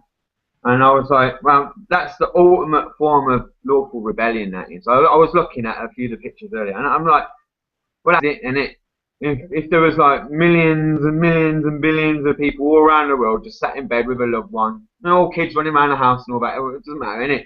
If everyone just sat in bed chilling, that would do more into the system everyone seems to hate so much in one day than all the protests in the next 10 years. Yeah. You know, yeah. Fuck it. We're not doing nothing today. The economy would stand. Or, the day the earth I think stood making an offer. Terminology, that one. I think making an offer should come back in, innit? I think making an offer should come back in. Do you know what I mean? You know, like all these shops that have got fixed price tags, 99p or you know what I mean, £199. I think everyone should just stand for an offer all the time, and eventually they have to start selling.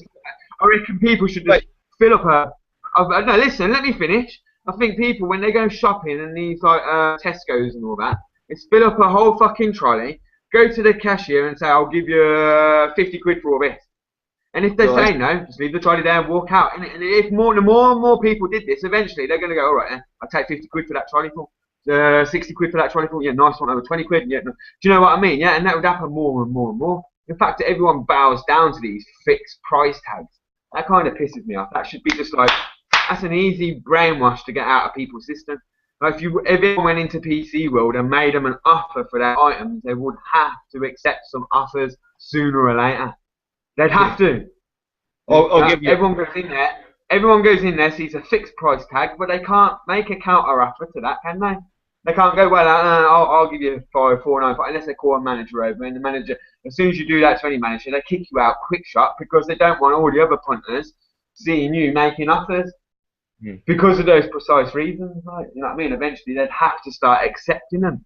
If nobody bought stuff and everyone just made offers, innit? You know what I mean? Imagine how much work you create for all the other workers as well. If you filled up a whole trolley full and offered them 50 quid for the trolley, and if they didn't accept the trolley, go, all right, sweet, just leave it there, walk out. Now someone's got to go and put all that shit back.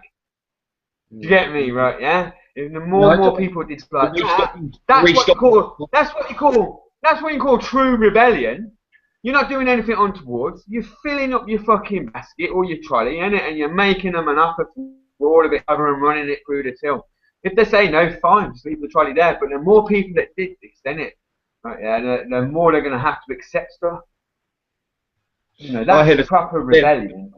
The laptop I'm talking on, we went into the shop, I had $800 on it, or $7.99 on the ticket price, right? And I just went, fuck it, you know. We had $700 in my pocket.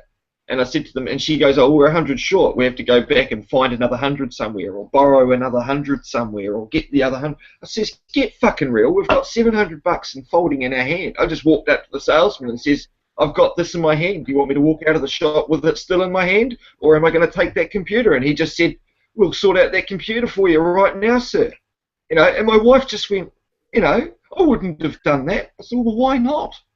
We just saved more than 10% on a ticket price item just because we had to flash it under his nose and he took it. You know, but he was happy to get me out of the fucking shop quick smart too. Like you say, he didn't want others cottoning on. But she had the mentality to go and borrow more money. So yeah, you're exactly right. The art of bartering or making an offer or a counter offer for something is dead. Yeah, I think that should be promoted a little bit more, isn't it? Like true rebellion and stuff like that, and it's like, you know, it's like filling the trolley up and going, look, I'll give you for the trolley. It might be 120 quid's worth of items in there, but like eventually they're gonna have no choice but to accept this, like, you know, this offering sort of system, innit? You know what I mean? Rather than just fixed prices, and it's like imagine like if you spent an hour walking around fucking Tesco's up a fucking trolley, it's gonna take someone 3 hours to go and put it all back. Easy, yeah. The restocking labour costs will be more than the discount. Yeah, the restocking labour costs. So like, you know, see, that's what I mean by true rebellion, because even if your offer is not accepted, you're keeping other people in jobs, you're creating more work, you're creating more, you know what I mean? You're actually putting money in some other one's pocket. Because if you did that, You know, say if you went back the next day and did it again and did it again, like, you know what I mean? That's basically like, you know what I mean, a whole day's worth of work for every trolley you give back, for every week's worth of trolleys you give back to a certain shopping store and stuff like that. You know, people should do. That's what I would call true rebellion, staying in. I know you're not nicking anything, you're not thieving anything. And if they banned you from the shop for making an offer, that's something I'd like to entertain in a court of law. Yeah. You know what I mean? Under the laws of discrimination and stuff like that, acts and stuff. Yeah, I'd love to entertain a case where Tesco's banned someone because they went in there every day and made them an offer for a trolley full of food. Yeah, I'd love to take that to a court of law. You know what I mean? Yeah. Have you heard of anything like that? Listen, I've witnessed the conversation and I've seen an offer for a trolley being made and the manager in it. So it's because I've witnessed it. I know it can happen. I've also walked into PC World and I've made them an offer. I've called the manager over and instead of the price tag, because the price tag is an offer, and I've counter-offered, but the price tag can't respond. And you know what I mean. So it's because I've done these things or witnessed them. It means it can happen. Yeah, it's down to the manager's discretion if he wants to take 50 quid for a trolley for. Right, yeah, and that's what I'm saying. The more people that did it, you know what I mean. And even if you don't get your trolley full of worth of food, and they say no, you know what I mean? Oh, no, that's preposterous. You know what I mean? We're not going to do that. You're going to get that reaction quite a few times, isn't it? But don't worry. Someone's got to go and put all that food back, and you're creating work and jobs for them. And it's nothing emotional. It's nothing personal. It's just business. Don't get emotional about business. Exactly. And like I said, you know, you go back the next day and try it again. And imagine if you got banned. You got banned for making an offer. Right? Like I said, that's an area of law I'd like to take to a court of law. Yeah, I'd like to. Makes an interesting. I can already see the dynamics in my.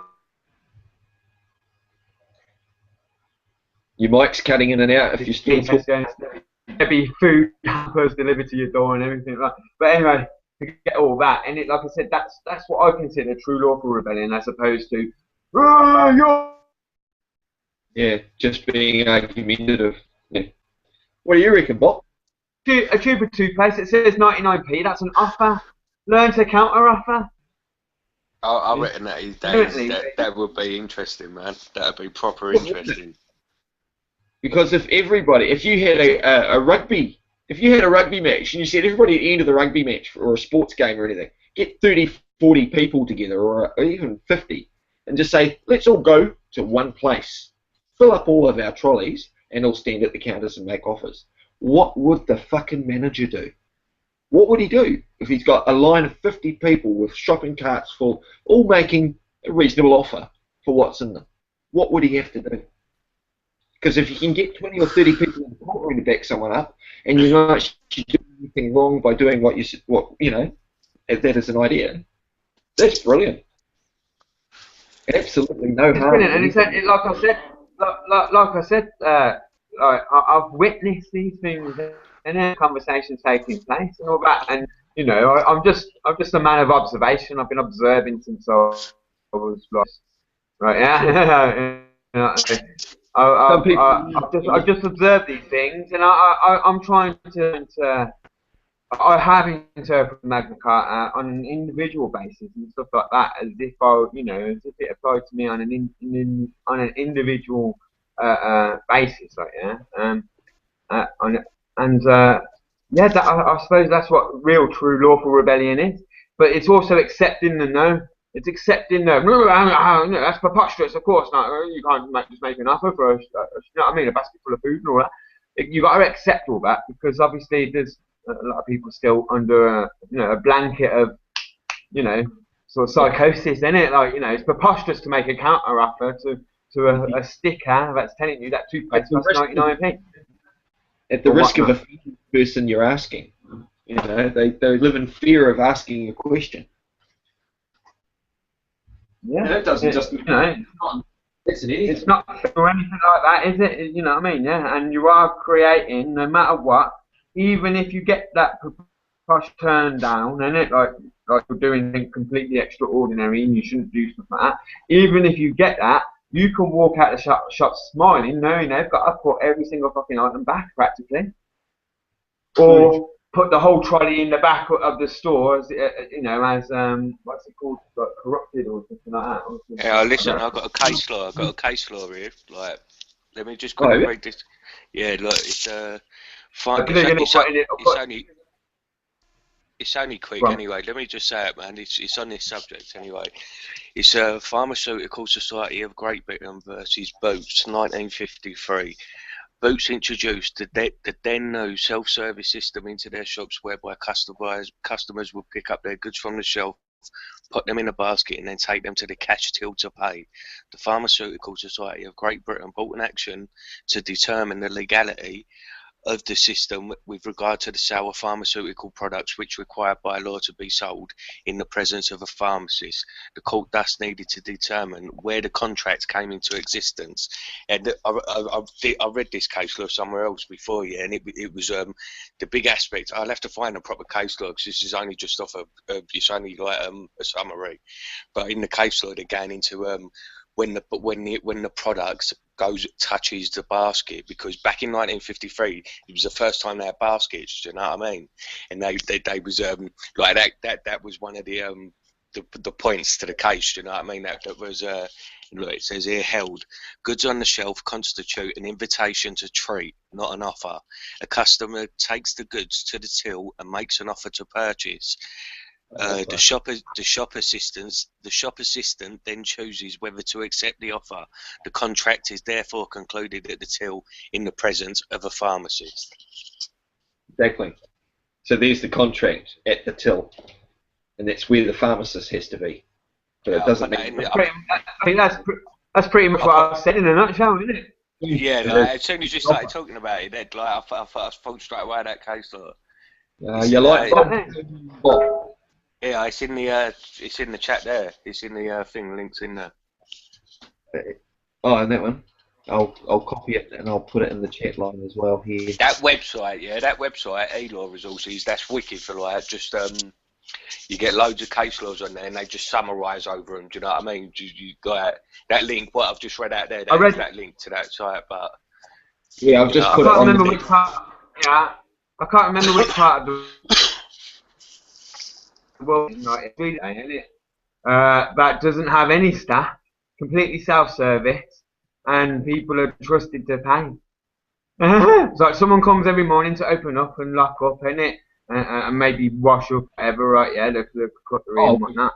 But every day, innit? They've got chocolate bars there, cans of the Coke machine, everything, and self-service.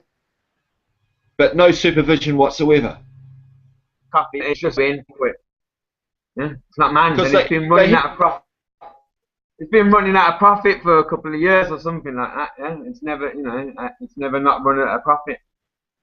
So people can go in and steal if they want and not pay for anything. Right, yeah, and this coffee shop's been running out of profit ever since it's been open. Right, yeah, completely, and it's completely unmanned throughout the day. I think that was beautiful what I did. It reminded me of something I read as well. Some Devon town, I think, they turned all their traffic lights off for the day. Right, yeah, or some town somewhere, in it, Swindon or something like that. I'm not sure. They turned all the traffic lights off for the day, in it, and everyone got to where they were going faster and smoother and everything. Right, yeah, because everyone was more courteous, and more aware, more vigilant, because they knew it was happening. Right, yeah, so there was less accidents and everything. Right, that kind of reminded me of that sort of scenario, in it, where just the nobility of being entrusted to pay for your cup of coffee, and it just ensures it predominantly most of the time. You know what I mean? Obviously, there might have been cases where someone went in there, had a coffee, didn't pay for it, but went in there the next day and paid for two. Yeah. You know what I mean? Yeah, and that system obviously allows for something like that too. Or someone went in there and had one coffee, paid for 10. Yeah. You know what I and mean? you- Just stuck a tenner in there, like yeah, exactly, yeah. You know, you're gonna get all retail sorts of like. shop that sells something that's well overpriced will always run at a loss because it's overcharging for its items, and people would rather steal from them than actually be honest. It's the same thing, mate. Fuck, it's ridiculous the way that the human psyche works. And you're right. Someone would happily pay the next day. If they, I've been analysing. That's why I've been analysing. That's why I've been analysing lawful rebellion, and it's not like lawful rebellion is done on an individual basis. You don't join a gang of people when, or even 50 rugby player teams and stuff like that. Right? I mean, that's obviously, you know, if you were all out on rugby that day and whatnot, then yeah, fair enough. You know, someone's going to bring you go and do it, but don't form a committee to go and do it. Do you know what I mean? Yeah, it should be done on an individual spare the moment basis like that or something like that. Lawful rebellion is something that you do as an individual, mean a captain ship and mop the floor and have a share of the booty, right? Yeah, you don't do that, right? Yeah, you as a lawful rebel, you do it on an individual basis, right? Yeah, you don't join any lawful rebellion, right? Yeah, you become a lawful rebellion and rebel within the parameters of law. Like I've just said, like you fill your basket up and you do this and you make your offer and you rebel in your own little way. And whether you win, lose, or draw, right? Yeah, you're going to be helping out the very next man, whether it be with wisdom or with a job or with this or with that. You know what I mean? You know whatever. You can't lose. True. Yeah, well, eventually, you're gonna have to just fill up a basket and pay the going price at the last fucking shop you go to, innit? Just to get something. But or whatnot. I suppose if everyone turns you down.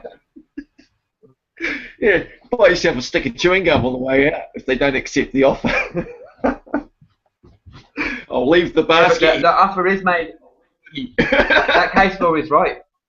That case law is right. The offer is made at the till, and that's why you'll see. Innit? If you drop a bottle of wine or anything, if you just went or by milk, that case law, you could go by that case law, and you could like, if that is still the precedent, you know what I mean? It might not be, you know what I mean? That's what I mean. You'll have to look into it more yourself, but there'll be all like even 80 when you walk into. If you there'll be, you get all the cases cited from that, wouldn't you? It's in that area of law, isn't it? Whatever. I think that's more from a pharmaceutical company side, though. Yeah, but you don't need to go around citing case law. You just, if you know how the case law works, you go and do it. You don't go, I've got this case law and it allows me to do this and do this. No. Go you and work do it, it. you work it, but that is a similar case to what you're gonna, you know what I mean? It's similar to what. Yeah, I'm just saying, you know isn't it? As a lawful, I lawful know, rebel. but that's what case law is, isn't it? Similar cases, you know what I mean? So that gives you a starting point. That gives you a starting point at least, doesn't it? Do you know what I mean? Yeah, of course. It's always good to read up case law. Yeah, you know from that case law that the offer is you making the offer to them. Is that the till? Yeah, and it's at the till. So if you're making the offer to them to buy it and it's down to them to accept it, you know what I mean? Well, boom. You know what I mean? There's a guy over here in one of the suburbs in Auckland. He bought 2 bottles of Jim Beam at a local bottle store, and the guy didn't double bag the bottles. All right. Now he walked out of the shop, the bag broke out, both bottles smash on the ground, gone. Now the guy basically got stabbed. Got stabbed. I was just about to say that. And got stabbed and almost died because the customer was that fucked off that he wouldn't reimburse the bottles. But at the end of the day, it wasn't the shop's responsibility anymore. The contract concluded at the till, and that guy got done for murder. Not saying that it was justified anyway, but the whole point is, though, like you're saying, murder. Murder. Do you mean manslaughter? Well, okay, manslaughter. For killing the guy, let's just put it that way. He got done for killing the guy, but the whole point was, there's a great difference between manslaughter yeah, but that ain't the murder. point of the story he's trying to get to. Is it? I know. That ain't the point. I was gonna get there myself. I was just about to say a minute ago, innit? But if you drop like a bottle of wine or a carton of milk or your melon and it smashes all over the floor in the shop, They're replacing. Darren Shaw. You ain't got to pay for shit. Yeah. You can go into the shop and start knocking all off the shelves if you want. Just go and start smashing the shit. Have you ever seen that? What Just is have that an Borat film where he goes in the China shop?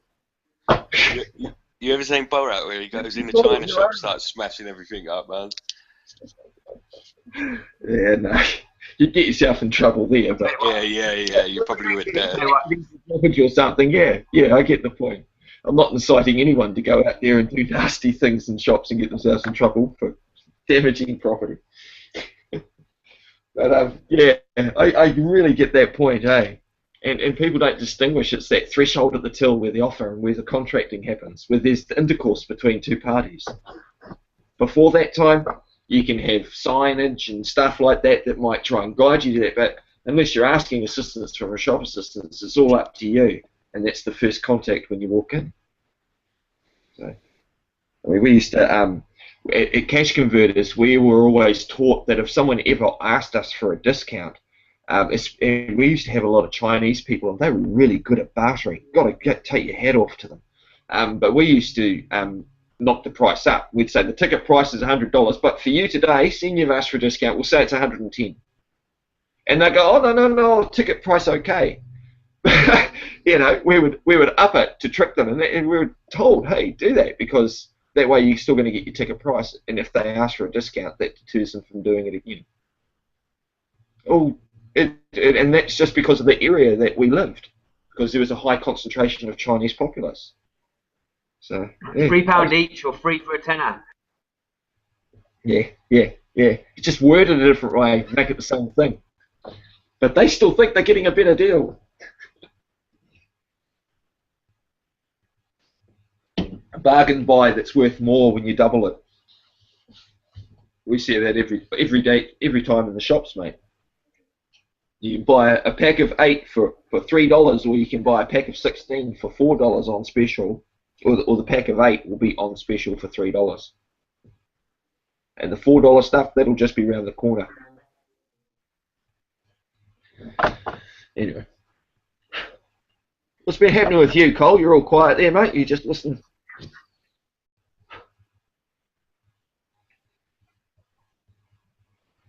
Colin? How about 11? No. What other case law you got there, Bob? Digress well there. Let's have a look, man. I like getting into it when you start looking into these case laws, man. It's like surfing the internet for the first time. Like you just end up proper fucking. Oh yeah, but did you like the little outtake I did last night from a hangout? Well, did you get the point that written law, right, look, it's a particular aspect of law, like egotistical law, martial law, absolute law, Latin, you know what I mean? Yeah, all different realms of law, right? There are, obviously. I have the word law on the end of it. Written law has the word law on the end of it. Written law. All written law is statute. It comes under written law. That's what it is. Law is written. I heard, Mark. I heard you, boy. Mark. Yeah. I heard you, mate. I'm just getting the baby. Baby's wide awake. I'm just trying to get her off to sleep. Okay. Cool. All right, I'll be with you. As soon as I've got her off, I'll be on. Cool. Well, statute, yeah. Statute is Latin for stood as used. So if there's any written law that man has stood and used longer than any alive can remember today, then it's statute. That's what statute means. Stood as used. Right? And statutes with the S on the end that part create are statutory obligations. Right, yeah? Shortened. Right, yeah? They are constructions of law that come from statute. What man has stood as used. So all the written law that man has stood as used can be changed and rearranged, right, yeah, for certain particulars when inventions and innovations are created. Right? Cars or hover cars or Who knows what's round the corner, right? Yeah, you know. Anti-gravitation. So yeah, Parliament use statute, what studies use, right? Yeah, statute to create statutory obligations, legislation, right? Yeah, statutes, right? From sound constructions of law, but everything written that man has studied and used, even the Bible, is statute. But I don't know what Hebrew is for studies used. But whatever it is, the Bible would be referred as such, because mankind used scriptures from the Bible to, dictate how him and his family life would go. I imagine throughout history. So have you got that point? Because unless you comprehend it, you comprehend it now, Buffalo, yeah? Yeah, man, yeah. Cool. Well, if you're listening, teacup if you're listening. Yeah, so teacup if you're listening. You know what I mean? Yeah, you've just advanced a little bit now. You were there yesterday saying, I don't think it is, or I don't think it is. Where I was saying, it doesn't matter what you think, I'm giving you facts of law. And now I've just deconstructed it. Right, yeah, everyone's here is in agreement because I've constructed it in a sound manner, a logical manner. And if anyone wants to appeal it, right, yeah, do so. And come and debate it with me and tell me I'm wrong.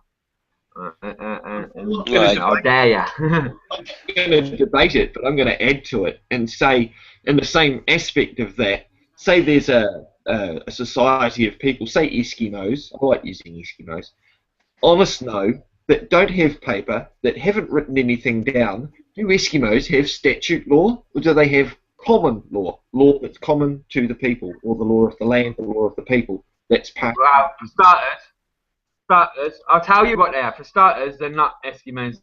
An Inuit would be very offensive. But anyway,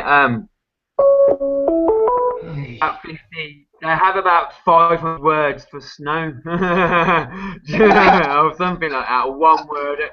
They have one word that means 500 words, or something like that. So their vocabulary, from my information, their vocabulary is very restricted. Right? Yeah. They don't need an awful amount of words in their life to describe what's around them. Right? Yeah? So. Perhaps I was using a bad example. More of a community or a tribe of people that don't use the written word to govern them. Yeah, but some tribal people have cliques in it. And things like that. They have unwritten, perceivably written. What's the word I'm looking for? Undefinable languages, for instance, right? Yeah, but it might be just the way a certain click is made and things like that, or whatever. So, yeah, it will depend, but it's knowledge. But even tribal people will designate a little lead. Even tribal people predominantly designate a little leader within their tribe, and that leader will be classed as sovereign, and they kind of make, some sort of engagement laws within their little tribe, and that's pretty much well documented throughout all tribal existence that people have come across in engagement, explorers and that, like Attenborough. Would you say then that those sorts of cultures have a statute law, or would you say that they go by a common law? Better? A little bit. I lagged out a little bit. What did you say? Would you say that those cultures live by a statute law, or more of a common law, or a law of customs? I don't know what about order written common law is statute. I don't know what you're on about. No, I ain't. I don't know what. They're not. Listen. Listen. They're not gonna have any It's not going to be in English for starters, so whatever you're thinking common law isn't going to be what... It won't even enter a realm of common law is judges' decisions based on precedent. Exactly. Like, if there's a let me fucking answer, man. If there's a tribal community out there, right, yeah, that has judges and courts and whatnot, then perhaps they might have some level of common law. All common law systems throughout the world, right, yeah, all of them are legal precedent. Okay. Right, yeah. I don't know of any tribal community, right, yeah, that's been discovered now by an I guess I'm using common law incorrectly too. Like the Commonwealth. Yeah, I don't think you comprehend what common law actually is. Well, I'm comprehending the word because I'm saying the latter word law, meaning the word that I'm meaning, and the first word meaning the sort of subcategory. So you've got statute law or law colon common, law colon statute. You know, that's what I'm trying. And by common, I'm meaning statute law society. If you've read any common law you've read, right? Yeah, is statute. Okay. And there isn't common law and statute. The common law, if it's written down, is statute. Right, Okay, it's so one in the same. The statute. You're on about an unwritten law. You're on about an unwritten law. No, So what's that? You're calling common law. law. So what's that called then? What's the unwritten, other than unwritten law, is there another term for it, like a natural law or a law of physics? You know, like there are other laws that aren't written down that you know happen, like you say, you know, the water is wet. Hold on a minute. Let me answer you then. Let me answer you. If there was a little tribal community, right, yeah, that perhaps designated a leader within them, right, yeah, any laws that leader would set, right, yeah, if they all stood and used them, and they, you know, perhaps either lied or didn't, if they broke them or not, that's what they would be standing and using. Right, so even their unwritten laws with community would still be statute. Got it. So statute law isn't just written then? Obviously not. All written law is statute, obviously, because mankind has stood and used it and even documented it enough to write it down. Right, Okay. yeah? So that goes, that's ipsa liquitor, which means it speaks for itself. If it's written down, it's already fucking statute, right? Yeah? If mankind have used it and stood and used it throughout the ages, then it's fucking statute, right? Yeah. And also unwritten laws within the tribal communities. Don't forget, statute is Latin, so it won't be called that in the tribal communities. That would just be the Commonwealth individual like me and you and whatnot, right? Yeah, interpreting it that way. It won't be that to them. Obviously, they don't speak Latin or derivative English, right? Sure. Yeah. But whatever they stand and use as law within their tribal community would be considered what we consider to be mankind, right? Yeah, as statute, right? Yeah. But obviously, statute is Latin. It's because I'm trying to get it out of my head that statute doesn't just mean two-dimensional written on paper. Statute meaning used.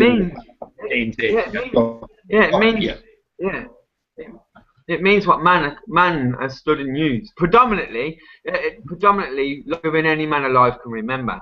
Thus considered to be right, just and true, and given the function of power it needs in order to harmonise law.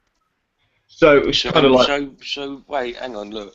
So what come first then? Common law or statute law? Natural law.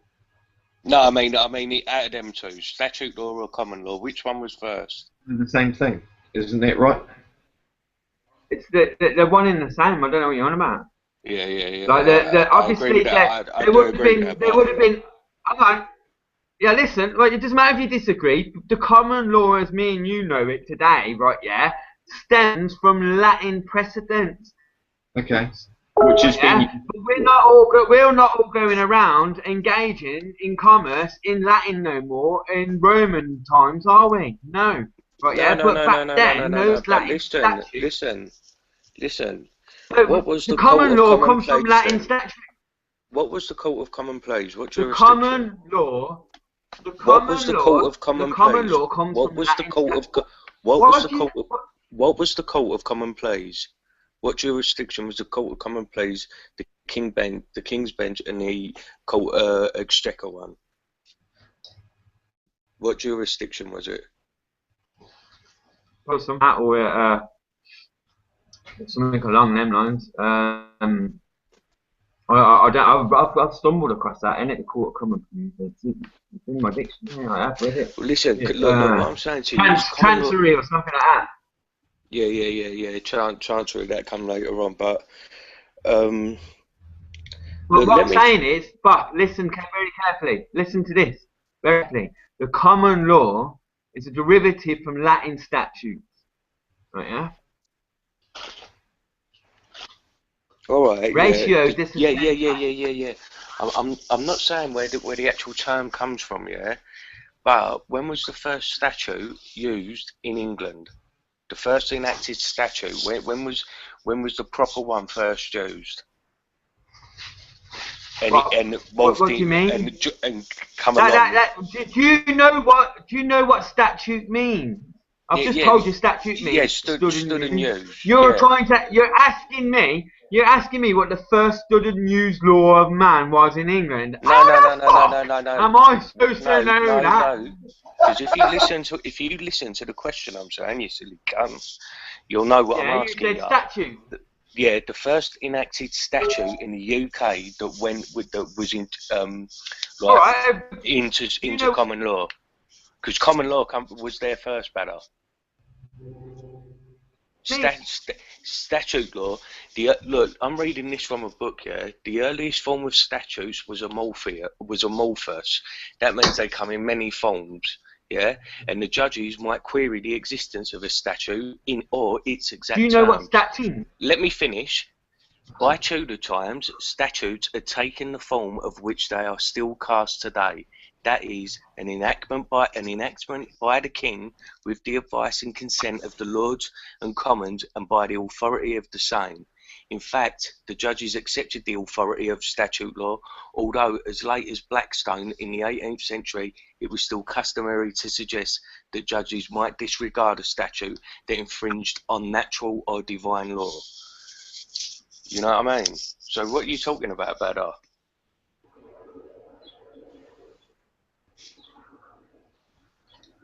Mate, I got half of that. You kept lagging out. Alright, well, look, I'm just saying, well, I can't be asked to read it again, man. I'll try to tell you, innit? You kept going, but like, you know, you just kept asking me to let you finish. I was reading something, wasn't I? Right, statute, right, yeah, statute, right, yeah, means stood as used, right, yeah. So, like, the first enacted statute, right, yeah, is not one and the same as the first statute. No. The first enacted. I don't know. But the whoever, I wasn't there. Yeah, but hang on a minute. I wasn't there when the first settlers on this land designated a king. When was that brought into question? You know what I mean? Yeah, but when because obviously the king was the first one. The king was the first one to lay down some laws, right? Yeah. But obviously all the settlers here would have had to designate a king. The king doesn't become self-appointed, right? Yeah. So a king got designated, made some fucking laws. Those were the first statutes, weren't it? Obviously, if people like lived by them and stood by them and lived their daily lives by them, those were the first ones. But if you're asking me what they were, I don't fucking know. The paragraph you've got there just explains the process of how statutes would have come about, which is pretty much it's pretty much what I'm saying now. It's pretty much what I'm saying now. No. A group of settlers designated a king. You were saying that statute law and common law were one and the same thing, and they always have been. When that weren't the case, common law was just the judge's they have been. Well, of course, let me finish. You're going a minute, but don't try telling me what I said and what I didn't say. I've got the common law, the written common law. The written common law has always been statute. No, it hasn't. Always. Alright, let's just agree to disagree then. What do you mean? I'm not even agreeing to disagree. You haven't got a choice in the matter. Bob, when you read the definition of a statute, it says that it's a legislative rule of society. given the force of law, right? It doesn't say given the force of common law, does it? No. It says given the force of law with consent, with the consent of the governed. Hold on a minute. But doesn't it? Exactly. So you're talking about the very first king of England, perhaps, or the first ruler or sovereign designated individual to lead, right? Yeah, casting down a bunch of rules for people on this land to live by, right? Yeah. I don't know. I wasn't there, mate. That book you're reading just describes what I'm saying now. It doesn't say anything about the common law. Yeah, it does. It starts right then, but the written common law. Listen, the written down common law. In a narrow sense, the common law. The written down common law has always been statute. That is the old courts of common pleas, King's Bench and Exchequer, and in more modern times the King's Bench division of the High Court. The place of statute law must, however, be considered. Our earliest enacted law was made by the King with the concurrence of his council, and then as Parliament became the accepted institution by statute, the early forms of statutes were amorphous, and the judges might query the existence of a statute in its or its exact terms. And do you comprehend? Portia, YouTuber has just joined in. Do you comprehend every single word in that definition you've just read out, Buffalo? Yeah, I do. You do? Yeah, I do. But all right, well, let me so say. What does statute? You tell me. Okay, then. What does statute mean? Well, a statute is like a legislative rule. Well, in Latin, it means stood and used, doesn't it? No, that's the definition. No, that's the definition. What does statute mean in Latin? Stood and used. Well, I don't know. I wouldn't know. I wouldn't know what it means in Latin, but the page I'm reading from does not got anything in Latin. Well, Buffalo, the word statute is Latin. All right, yeah. But you don't know what statute means, right then? So go and find out what statute means. And you don't. You're trying to tell me what statute is, right? Yeah. Well, you don't even know what it means and where it comes from and what language. Yeah, but it's not my problem. You're taking it in the wrong interpretation. You're interpreting it wrong. He just. Hang on a minute. I just asked you a civilized question. I goes, do you know every word within that definition, what it means? And you said yes. And I said, so what does statute mean in Latin? I know the context of what the book's saying, telling it to me in, so therefore I would comprehend it, wouldn't I? Because he's talking to me in a language that I fucking recognise, you dumb cunt. So what does statute mean? Well, in the terms of this book, it's a legislative rule of society, isn't it? No, I'm not on about that book. I'm not on about that book. I'm on about in Latin. It's a legal definition. Latin, I don't talk Latin. What does statute mean? But then you don't talk legal either. The word statute is Latin. What does statute mean? So hang on a minute, hang on. So what you're saying is every single person, every single precedent, the person has been fluent in Latin. That's what you're saying. On that premise, that is what you're saying. Every single precedent set in the UK has been based on Latin. It's been spoken in Latin. Is that right, Badar? Well, so you think that all the precedents in the country have been spoken in Latin? Yes, weird, man. Right, listen. Weird. Right, listen. I just asked you, right? Yeah. Do you know what every word in that fucking definition? No, you didn't. You said, "Do you comprehend every?" You said, "Do you comprehend every word what that book says?" In the book, the book don't say, "Oh yeah." Right. What? You haven't even said what book you're quoting, right? Yeah. Right. Obviously, the book's not going to educate you on the word statute. It's actually saying the word statute. It's not telling you what it means in Latin. And if you don't know what it means, why haven't you gone to find out? Every time you read statute in that definition, replace it now with stood and used. Right? So, like, take out, wherever it says statute, read the definition again, right? Yeah, now, in your head or aloud, or read the book again. And every time it says statute, take that out and in English put stood and used and read it back to yourself. Yeah. Badder, you just talked the biggest load of bollocks I've ever heard, man. All right, then. Bopalot thinks I speak a load of bollocks. Everyone on here, just go and get Google Translate. Type in S-T-A-T in Latin. You know, put that in English, right? Yeah. Hold on, Bopalot. Bopalot, I'm speaking, man. Bopalot, I'm speaking, man. I'm speaking. Is it matter of law or matter of Everyone listening language? to this, Matter go of to law or Google matter of language? Translate. Law or language? Right, listen. Everyone Law or listening to language? this. What we Why are talking you here? Law or interrupting me, language? man? Why are you Because you talk interrupting shit. me, Because you Bopalot? talk shit. You're talking shit. I'm off Right, I'm anyway, gonna have mate, to put because you this on is ignore, just man. stupid, man. I'm gonna have to put you on ignore, mate. Yeah. Permanently blocked.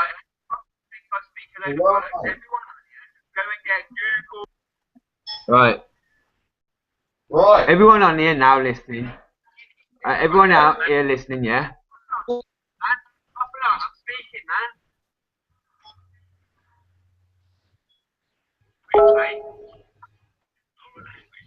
Right, listen. DW Shifty Griff, you need to stop the video that you've got playing on another tab because it's coming through and that's why you're continually getting muted. Everyone on here, go to Google. Everybody on here now, innit? Everybody on here now, go to Google Translate. Yeah, go to Google Translate. Put Latin on one side, English on the other. Type in S-T-A-T space U-T-E and watch what comes up in English. Right, yeah. Buckle up, man. You got to learn how to calm your mouth. You know what I mean? Yeah. You tried to speak over me then because you knew you were going to look stupid when everyone did it. Anyway, I'm out. I'm out of this one, man. Peace. You what? Oh dear. You there, Cole?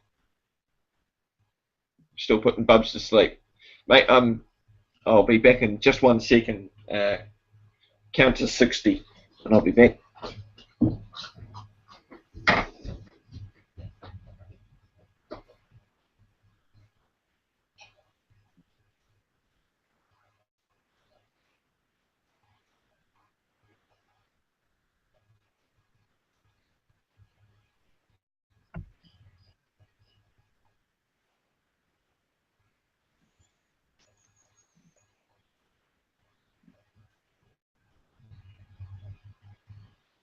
Honestly, don't know why it's happening.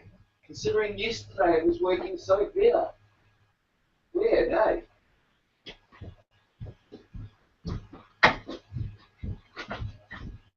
So, guys, you there, Cole?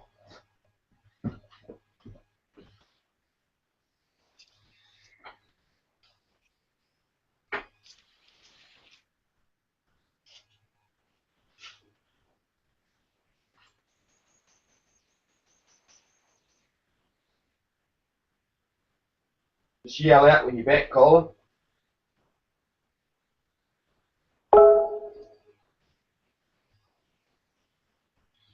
Well, I don't know about anyone else that was listening to all of that. I did say to Bob at the start of the hangout that I would love to just be able to have a conversation without people talking over the top of each other or getting angry. However, obviously people get emotional and they get worked up by it and fail to agree on certain points and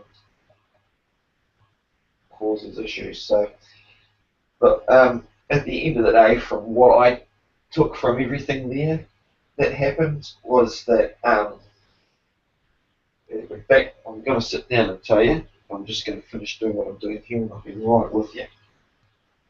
You can just sit there on my ass for a second.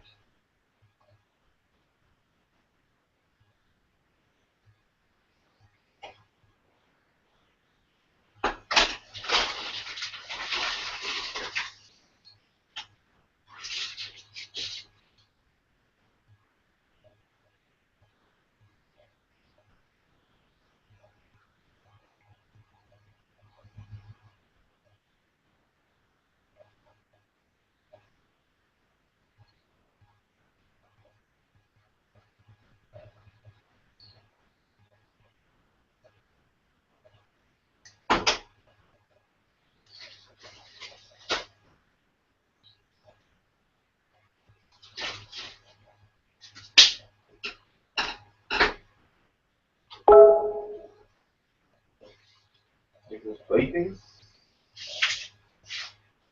This is the after hang-up chats, no doubt, that people do.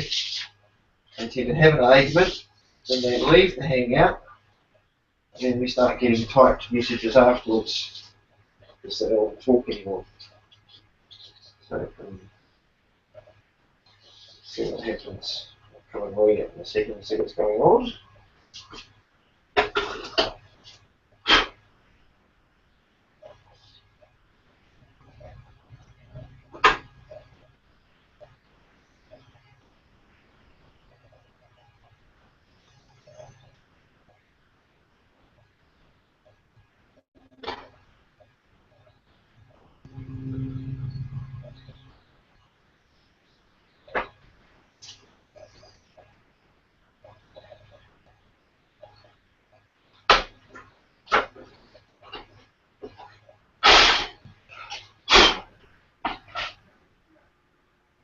Back cold.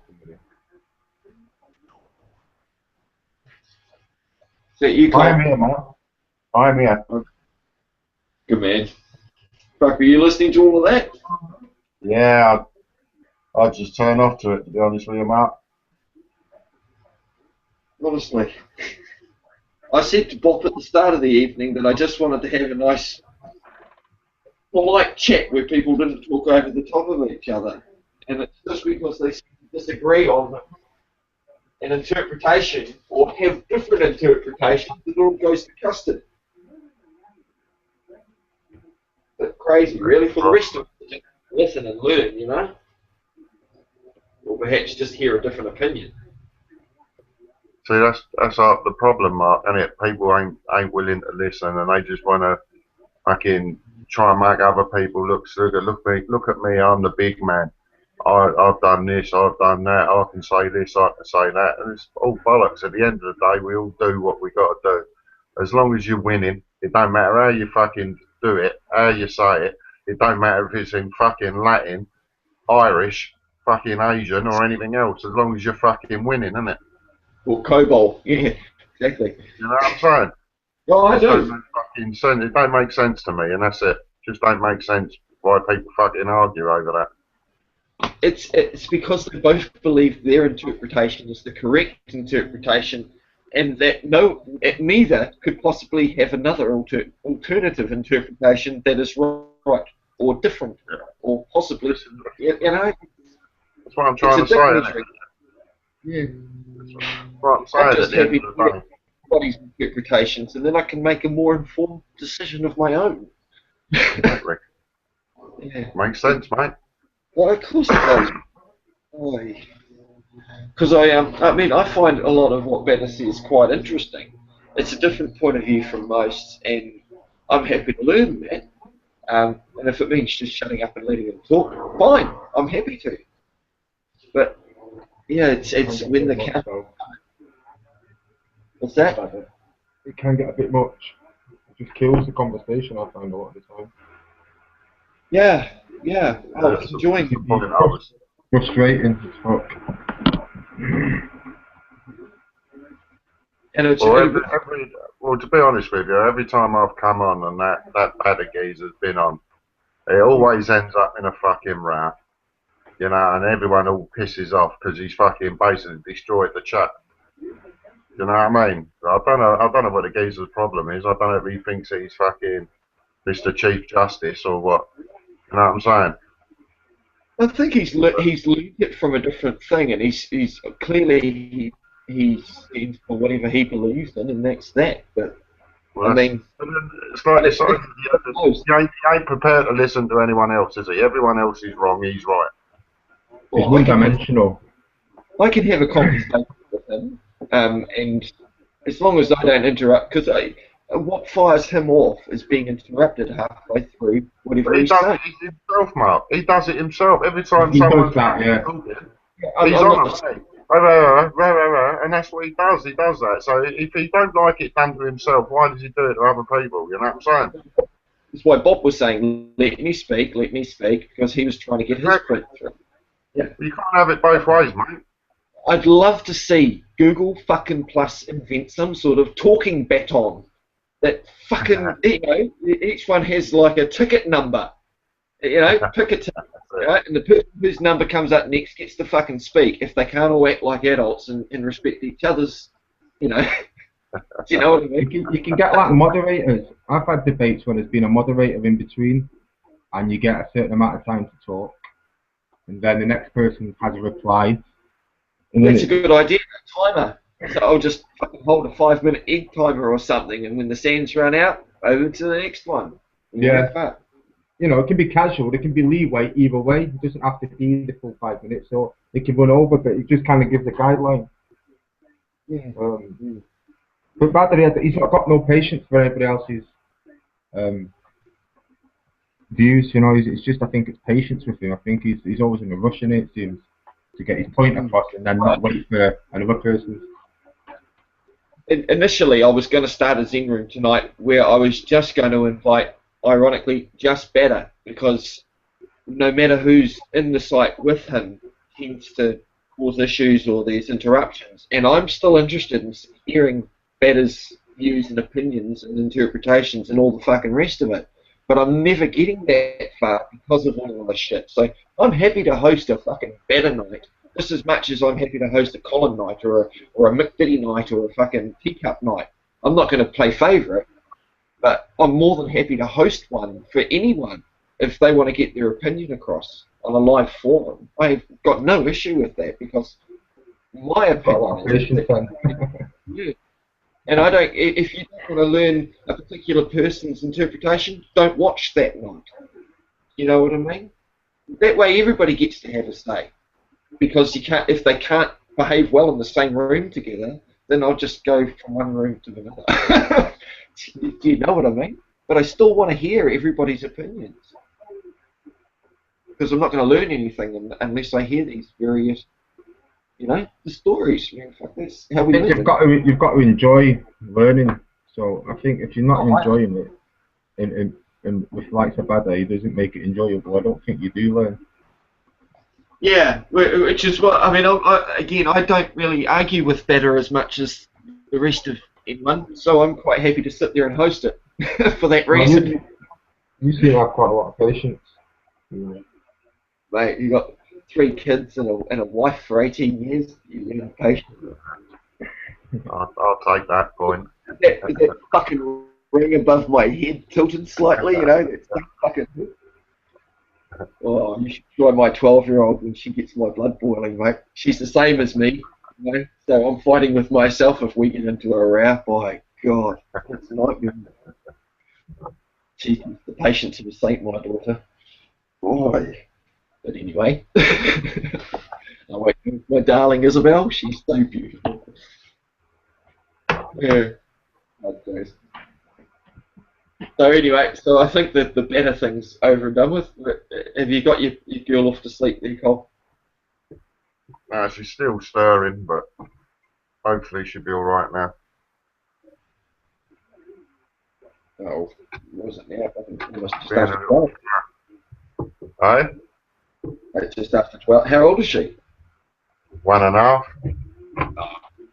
But she's, or something then? She goes to sleep for half hour or an hour, and then she wakes up and that's it, ping, she's wide awake, you know what I mean? And then it's fighting with her to try and get her back to sleep, and she'll nod off again and guarantee she'll be up again, and it'll be another 2 hours. Yeah. If they're going to do that, mate, you string them up for that instead of going to bed. Up for the extra 2 or 3 hours before putting them to bed at night, and that way they'll go into a deep sleep instead of a not so one. We used to have that a lot. They just, you know, up every half hour and then keep you awake for 2 to 4 hours, and then another half hour's rest, and then in for fucking more. That's it. Yeah, we found stringing them out before their actual nighttime rest for an extra hour or so before putting them to bed, giving them lots of heavy activity just beforehand, and they're just. She's been at it since like 9:30 this morning. She ain't had no sleep all day. At 1.5, mate. You got a handful of older, mate. Poor bugger. Oh, gross. Yeah, well, that's what I found worked for me anyway, was stringing them up a bit longer before putting them out. Guess she just loves being around Dad, bouncing around, well, eh? that's it. Daddy's girl. Yeah, I heard that. Then my one turned, when she turned about 3, she became Mummy's girl. And stopped giving a fuck about it so much. Yeah. Well, that's fine. I'll wait for it to come back over, you know, when she moves out and needs me to build the shit for her and do the wiring. Dad! Daddy's girl again. Because your mother won't be climbing up those walls to the aerial for her. So Bob's back in the firm. Yo, Bob. Yeah, I've calmed down now, man. Have you done your fucking Latin, boy? Fucking hell. Do you know what I'm saying though? Like, I've got the fucking book in front of me. Like, he's trying to tell you that if that's true what he's saying, that means. Oh, it's just ridiculous, man. It's fucking stupid anyway. Go on, what's happening anyway? I mean, just laughing at you and that geezer having a rap. It fucking makes my blood boil, man. That's what I'm saying. It just kills. I see the two sides of the coin, Bob. Man, I know what he's saying, but the argument I'm having with him, the argument I'm having with him is not about the origin of the word. That's what he's saying. He's telling me the origin of the word statue. And that's not the point I'm making. I'm saying when was statues incorporated into common law, like, you know what I mean? It's saying, well, they've always been there, isn't it? You know what I mean? No, they haven't. In other words, it's like saying the written language hasn't always been around. So when did they first putting it down in writing? And because the statutes is he's saying Latin means before, so therefore common and written statutory governmental enacted legislation are the same thing. Is basically what he's saying. You're saying, when did they first use, or when did statutory legislation first start being used as opposed to common law? But he's not taking the point that you're trying to distinguish the difference of the two types of statutory, because there's statutory as a governing thing, it's all statutory, because it stood before, but then there's you're trying to say that, well, common law stood before government. He's basically saying that instead of using a legal dictionary, use a Latin one. Sure. Yeah, because, exactly. You're using a legal dictionary, but in theory, unless you're actually a member of the bar, you have no right or authority to interpret it. Because Of course you do. Of course you do. Everyone's got the right to defend themselves. Yeah. That's what I said. As long as it don't matter what fucking language in it could be in Latin, it could be in as long as you're fucking winning. You know what I mean? Does it fucking really matter? Does it matter? Yeah, innit? Like, so if you think they're talking in a different language, you know what I mean? Just say, look, can you tell me what you mean by that or whatever? You know what I mean? It's just, you know what I mean? A full and meaningful. In other words, we want to know the full meaning of every word that you wrote down and say we have to follow. Is basically what it means. So if clearly we don't know what you meant those words mean, so can you clarify it for us? That's all you got to fucking do. Yeah, man. I interpret that word. Did you mean that, or did you mean something else? All it is. Because you don't want there to be controversy. Controversy, yeah. What? That's all it is. It's really all it is. So you first got to talk first, and if you can't have discussion in the matter, then there's a controversy that's created because there's no open discussion. Yeah. Well, there's no controversy in saying bollocks. I'm not listening to you, you cunt. Yeah. Isn't it? Is there any controversy in that? No, not at all. There you go then. Job done. That's what I said to him as well. I said, look, we're going to have to agree to disagree better. He went, no, we're not. I'm not letting you. What the fuck? You got no chance with this geezer. He said it's not a choice. I think that's where the falter lied there. He is funny, Badder, man. He proper makes me laugh, like. He doesn't have the choice to not let you. Yeah. Can't really make him do anything. Just as much as you may have the right to tell him or make him do anything. It's because you get so. I guess from Badder's point of view, I suppose he's just learnt so much that it's so mind-blowingly mental to see everybody else following what he now believes to be complete, different. Well, this is the thing. Badder's just using a law dictionary here, which common sense, like logically, you think that's all right. But when it comes to like doctrines and that, then you have to find out how they're implemented into cases. Do you know what I mean? And you have to find, you know what I mean? It's not. It is a lot of bad words. You know what I mean? But you can't just I suppose you can. It's not an argument I'm willing to have in there, man. Do you know what I mean? Going in there doing that, I'd rather. You know what I mean? I've learnt enough. Well, like, do you know what I mean? Between me and Z-Cup, I think we've got it all covered, man. It's going to be proper interesting. I tell you that, to say the least, man. Sorry, go with what you know, Bob. That's the best way to play it. Just go with what you know. Yeah, that's it, man. You know what I mean? All I'm doing is I'm just trying to find out as much as I can. You know what I mean? And it's fucking with all the law stuff. It's all like I'm just buying. I was like reading constitutional law books and that, and it's like I was thinking to myself, well, where is it like? All right, yeah, this is all to do with consent, but there's nothing to actually do with me charging. Do you know what I mean? You know, I've got all them consent arguments backed up. Do you know what I mean? No one's banned to only rely on one defence. Do you know what I mean? You go as mad as you want with them. You know what I mean? So all them consent arguments, they're all still there. Do you know what I mean? But you know what I mean? It's to be able, the way I'm seeing it, to be able to go to a court, represent yourself for something like cannabis, when you know the law is unjust. Everyone knows the Misuse of Drugs Act is unjust. You know what I mean? I see it as a chance to go in there and fucking correct it, like, do you know what I mean? Yeah. And that's what I'm hoping for, man. Well.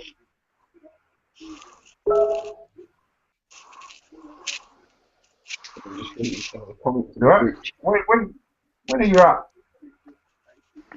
What was that? Well, when you're up, January, innit? Yeah, January the 19th it starts.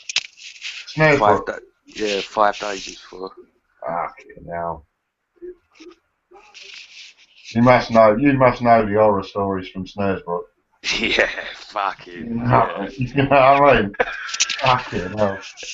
They're bad there, man. Like they ain't got no time for you, like, you know what I mean? Last time they're worse than the manor, mate, don't they?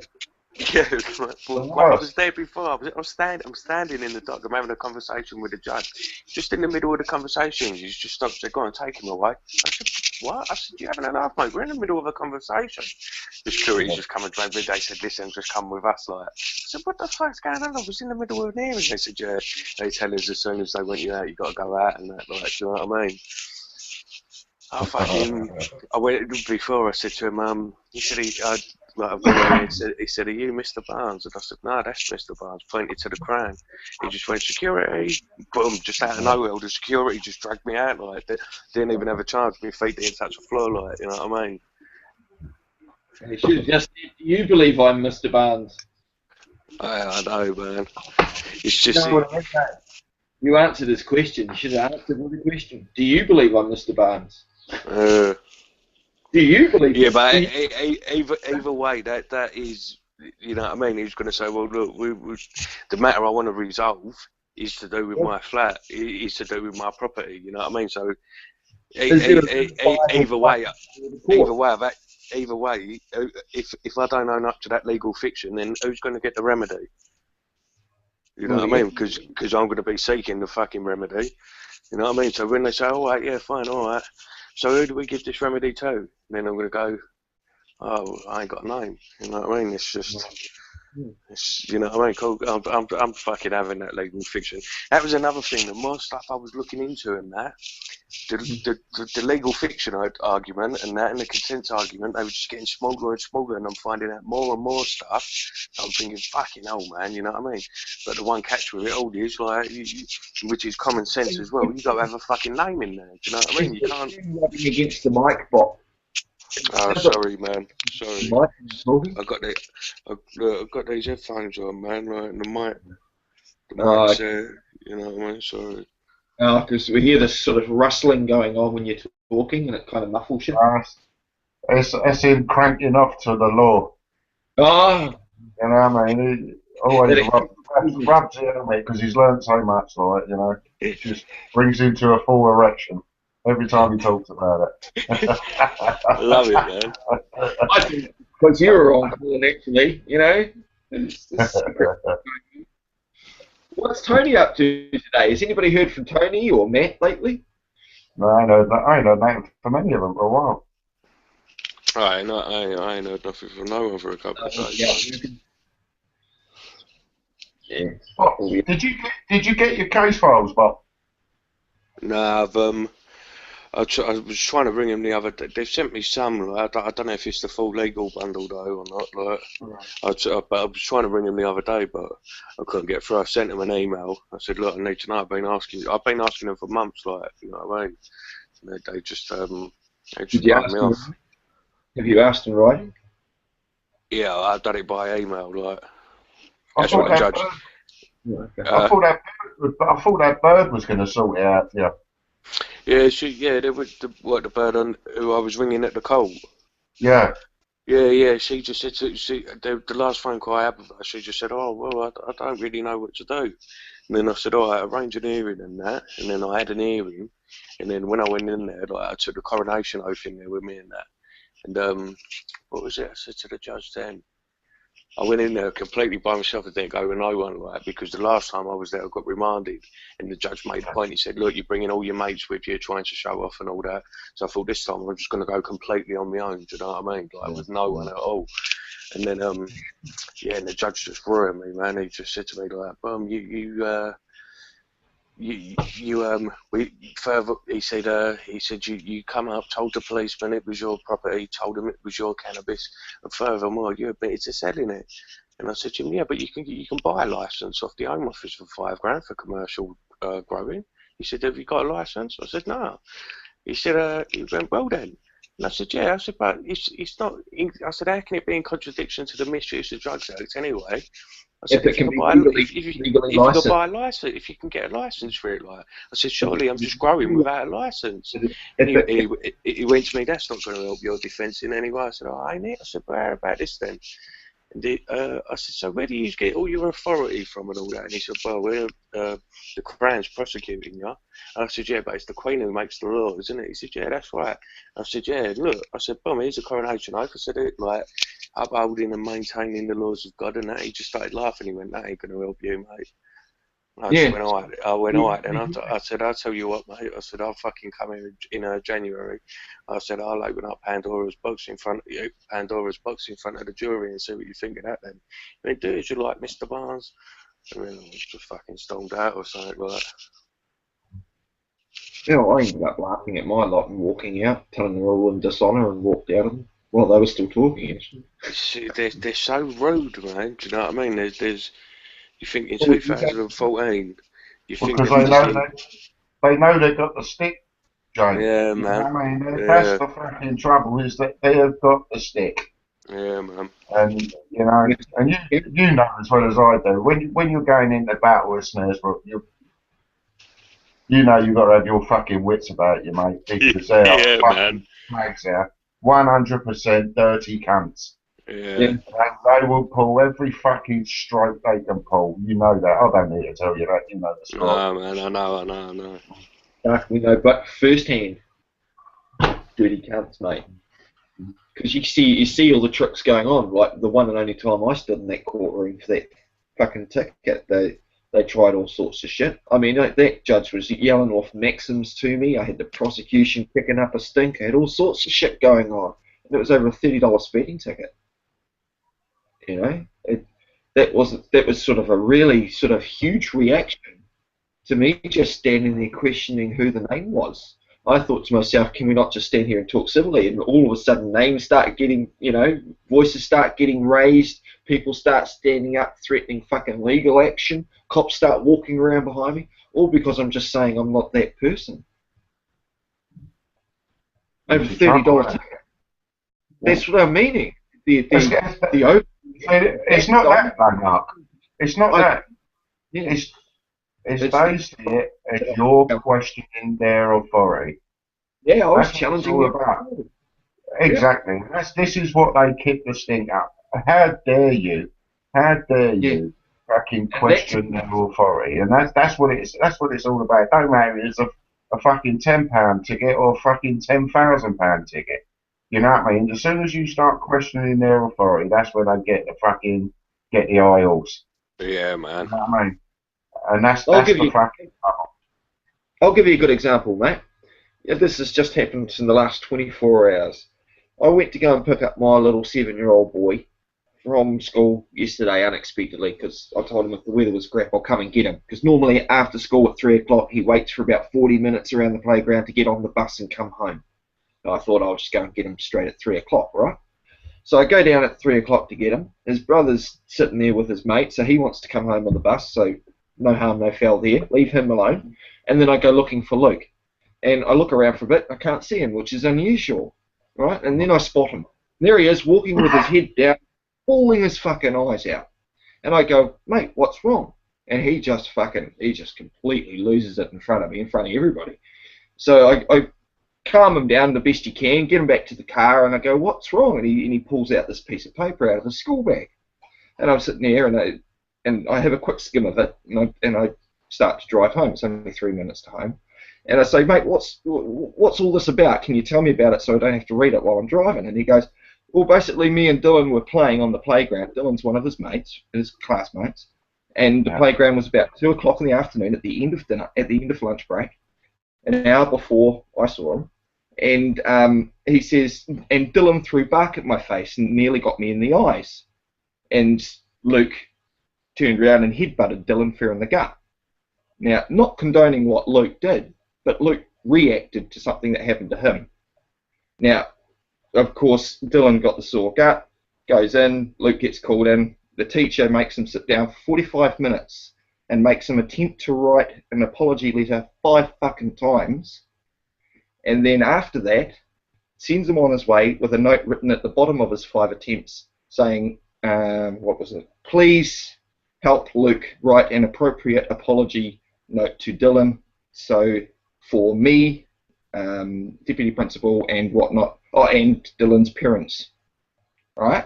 And I'm sitting there thinking, okay, so what's happened here is the one that's gotten hurt in the gut is getting all of the sympathy in the world. Luke told them everything, and Luke was most upset because of the lack of one-sided response that he got. Because he was just being honest. He said, look, that guy there threw shit at me, and I headbutted him. He admitted to doing wrong, so he should have been gotten a pat on the back for at least owning up to what he did. Fair enough, he had to write an apology letter, but once is enough, because the first attempt was quite legible. She made him do it 5 times and then say that wasn't good enough. She also made him write, I am so sorry I headbutted you in the stomach and the head. And I said to him, mate, you didn't say that you headbutted him in the head. And he goes, yeah, I didn't. And I says, well, then why did you write it down? And he says, because she told me to. And I says, so she's telling you to write down something that didn't even happen. And then she's going to go and tell you to give that to the deputy principal and the parents. Fuck that shit. I wrote down a little bit. So, now, the thing was, I was at the point of saying, nah, mate, don't bother writing your 6th attempt. But then Luke got so worked up and he's in such fear of his teacher that he just lost it again. I said, okay, mate, okay, I'll help you write it later. We'll get through it together. And everything was calm. And we did that. We got through the 6th attempt. But I just excluded the word headbutted in the head bit because he didn't do that. You know, I'm all for him saying sorry for what he did. But he's not making up shit just to keep that woman happy. And then I wrote a little letter, please find attached Luke's final and 6th attempt an appropriate apology. I require an apology letter from Dylan for throwing bark in my son's face. Do you think that your response was fair? You know, and I forget exactly what I wrote. I filmed it all. But I sent that to school with him this morning, and God help her if she brings this up with him. Because I've written them. And the whole thing was, that, and even the note she wrote, please help, blah, blah, blah, me. So she didn't, and she signed it, but I didn't know who that signature was. It was an unlegible signature. So who the fuck is me? Yeah. So I even said, I believe you wrote this note. Because she hadn't identified who it was. And Luke literally took me 2 hours to calm him back down again to even find out who it was that actually wrote that on his thing. Mate, not worth it. The kid got headbutted in the gut for throwing bark in his face. Say sorry, shake each other's hands, end of story. Don't upset my kid. Let him fucking alone for 45 minutes. Then degrade what he's done when he's tried to apologise. Leave him walking along on the school, crying his fucking eyes out, and then another 2 hours of calming down at home, and then another following hour to get through the apology note. It's good job it weren't my Jack, because my Jack would have knocked his fucking head off for throwing something at him. I'm telling you that now, he would have done. And then we would have had the row. I would have had the row with them anyway. Simple. You should have gone in there, man. No, see, I'm not going to let my emotions get into this. I'll just put it all on paper, because when I get emotional, yeah, I'll just go over the fucking top at them. I've near done that before at the principal's office with them. You know, I've had the principal on the back foot a few times. So, you know, I don't want to go down there. I want to do everything in writing. Because then I can hold whoever liable, mate. That's why I want it on paper, because she signed a bit of paper. I didn't send that back. I kept that. That's mine. They gave it to me. I'm not giving it back. You know? See, that's the problem. They rule now with fear. That's right. This whole authoritarian bullshit. Exactly. For the social experience with the other kids, and because they need that interaction with other kids to learn the social skills. But he gets taught it at home. He gets educated at home how to do things more so than he does at school with his homework. So, mate. But yeah, so it will be interesting to see. I've not got a phone call from the teacher or anything today, or deputy principal or anything. So it'll be interesting to see if an apology note comes home from Dylan. And I'll just well, Luke taking responsibility and done his part for what he's done wrong, but I'm just merely pointing out that there's two sides to the story, and if that kid hadn't done what he did first, Luke wouldn't have reacted. Yeah. So it's really simple. And he's got the right to defend himself if he's going to get shit thrown in his face. Of course he is. I've had that row loads of times before, especially with like teachers per se. Because I'll be honest with you, Mark. Right, I'll teach all my kids. Right, if anyone lays their fucking hands on you, you make sure you lay your hands on them twice as hard. Right, and I've done that with all my kids. You know what I mean? They all know how to have a tear up, and I hold my hands up to that. I don't give a fuck. If someone hits them, they fucking hit them back. Don't come crying to me because someone's hit you and you haven't done nothing about it. You fucking stay in. And the rows I've had with like teachers and that over the same fucking thing is like, oh, you shouldn't teach them that, Colin. You can't teach them. I'll say, you don't live in the fucking real world, right? You live in this fucking bubble where there's no grief, there's no fuck all, and you need to get your head straight. It's you that need to get your fucking head straight. Because there's always fucking bullies. Wherever you go, there's fucking bullies, right? And my kids ain't going to be bullied. End of story.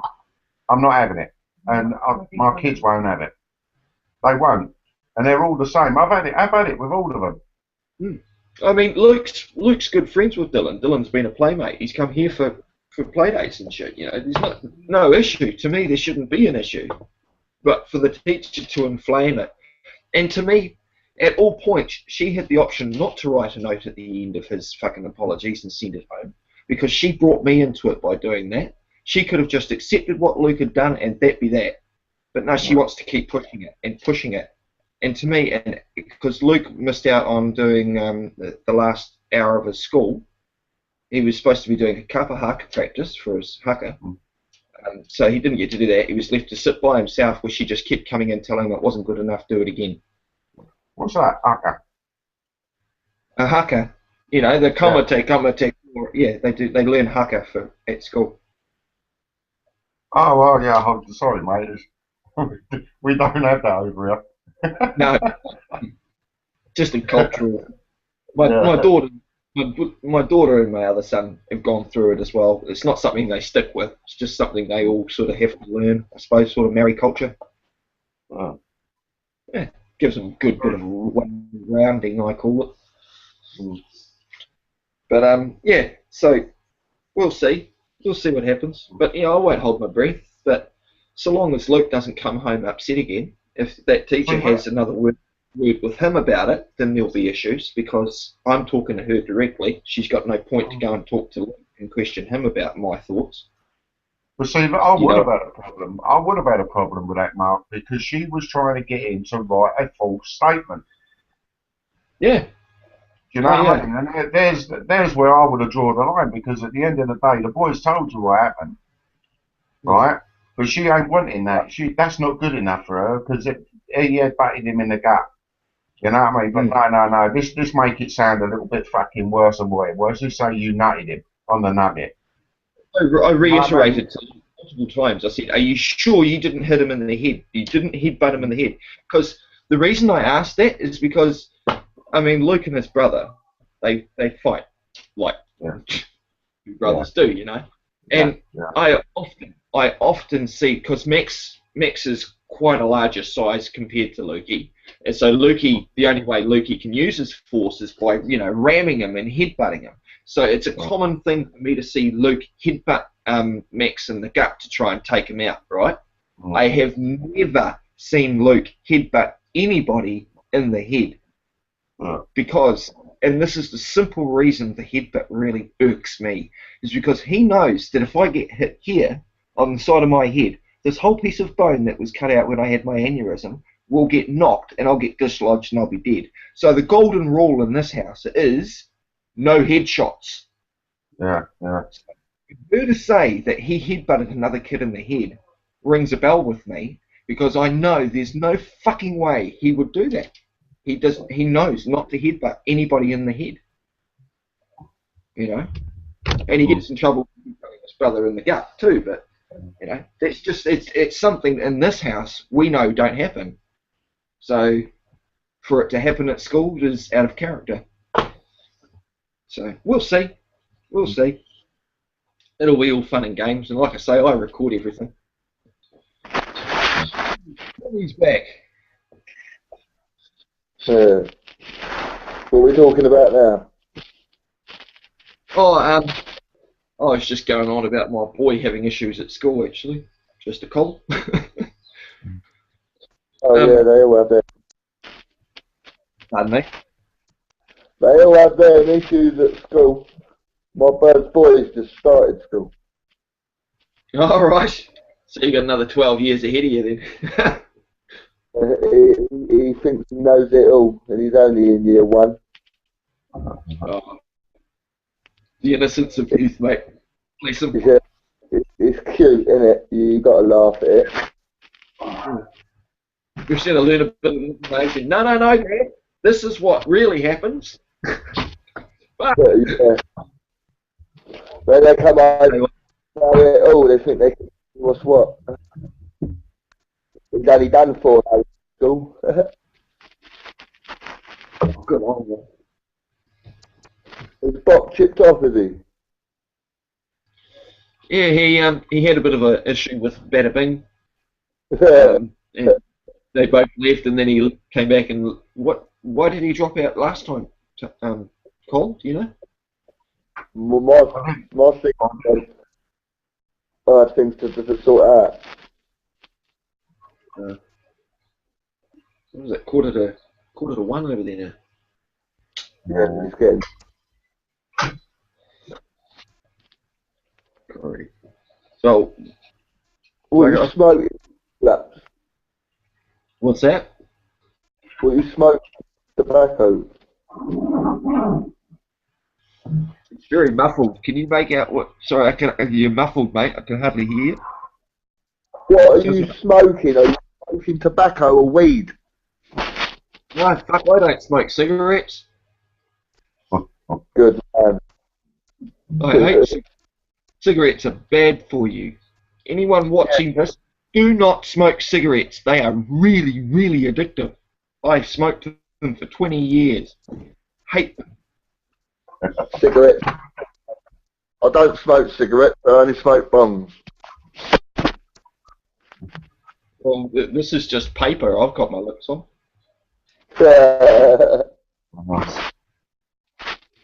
Perfectly healthy. What's paper, isn't it? Yeah, they're called elements, aren't they? Rice paper Riddler. That's all I know. But over in this country, you've got to be 18 just to buy them. That's fucked, eh? 18 to buy rolly papers. Really? I'll be back in a minute, Mark. I'm just going to go and make that tea. You're right, Cole. Yeah, in New Zealand, mate, it's ridiculous. You've really got to be 18 to buy skins. Yeah. Got to show ID to buy rollies, papers. $1.75 pack of papers. Fucking hell, that's nuts. They're mental, innit? You can buy papers at any age in my country. They don't care. No, they only started doing it about 4 or 5 years ago. Before then, it was no problem. Probably to stop the smoking and drugs and that. They wanted to cap it. Yeah. Well, they're just working on legislation to legalise it for government experimentals. Because I know they've got some land plotted up north, and I know that they've got a contract with some companies to make some like grow tents for their experimental plots. About 5 or 15 hectares or something up north that they've got a line, and they've got legislation going through to legalise it for their medical experimentations in New Zealand. So if they're going to make it legal for them, then if they can make it legal, then they can't make something that's unlawful legal. It's got to be lawful to be made legal. So therefore, if they're legalised for purposes, well, that must mean it's perfectly lawful. Yeah. You get what I mean? So they sort of shoot themselves in the foot. Still so they can make a buck. In order for them to bypass the law and make it so that they can do it, it has to be a lawful act. Yeah. Exactly. They can't make it would be illegal to legalise an unlawful act. You have been doing it in the country since 1997, I believe. They've been had the patent since. So yeah, it happens all over the world, mate. Yeah, and I think that's what Jamie's trying to say with his. You know, if they can go and buy a license for $5,000 from Home Office, then why can't he? Yeah. What Bob wants to do. I'll tell you, because I'm a tumour patient and I used oil to get rid of my tumours and that. I said to Bob I'd stand up and account for him, do you know what I mean? Oh, sort of like Rick Simpson type thing? Yeah, definitely. Exactly like a Rick Simpson thing. I've got a rare bone disease called Ollier's disease, which I get enchondromas and tumours pop up all over my skeletal system. So yeah, cannabis is the only cure. There is no other cure. My doctor said, oh, you're going to have to get used to it. I chipped him off and went and done the oil and sorted it out myself. Yeah, have you gone back to the doctor since and shown him it's cured? Yeah, I went back to the doctor and I went like that, look, I can close my hands, bye. And I left, and I changed doctor. Should have made him do a fucking a diagnosis again, mate, to make him fucking change his words. Do you know what I mean? Give it a month or two. I'm going to go book myself in for an MRI scan so that they can see for themselves it's gone. Onto it. Yeah, but they can't dispute that. No, you can't dispute photographic evidence. Do you know what I mean? Yeah. They can't argue with their own machines. They can't do that. You got previous MRIs as well? Yeah, I've got loads of MRIs. I've got to the point where I can just phone up the hospital and get an MRI booked in 10 minutes. Well, in fact, the last one I had to get over here cost $1,500. Had to do it privately, and I waited 3 months. That's fucking bad, man.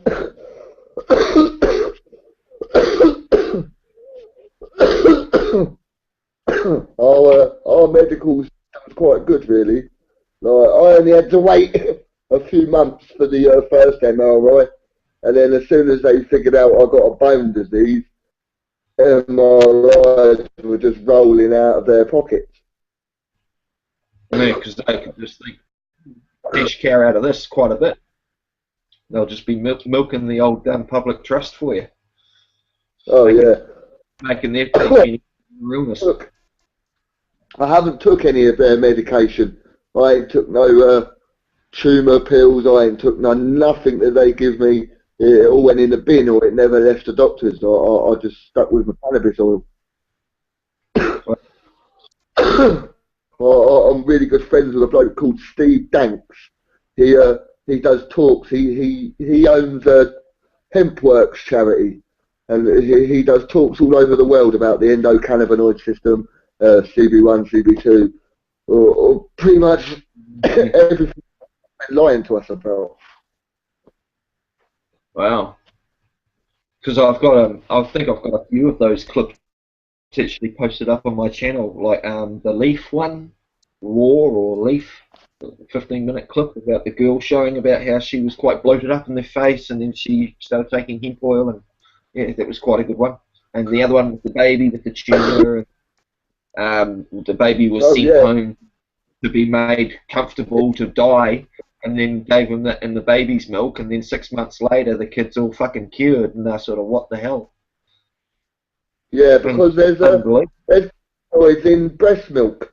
Like, the mother naturally produces them because we have an endocannabinoid system. We need them.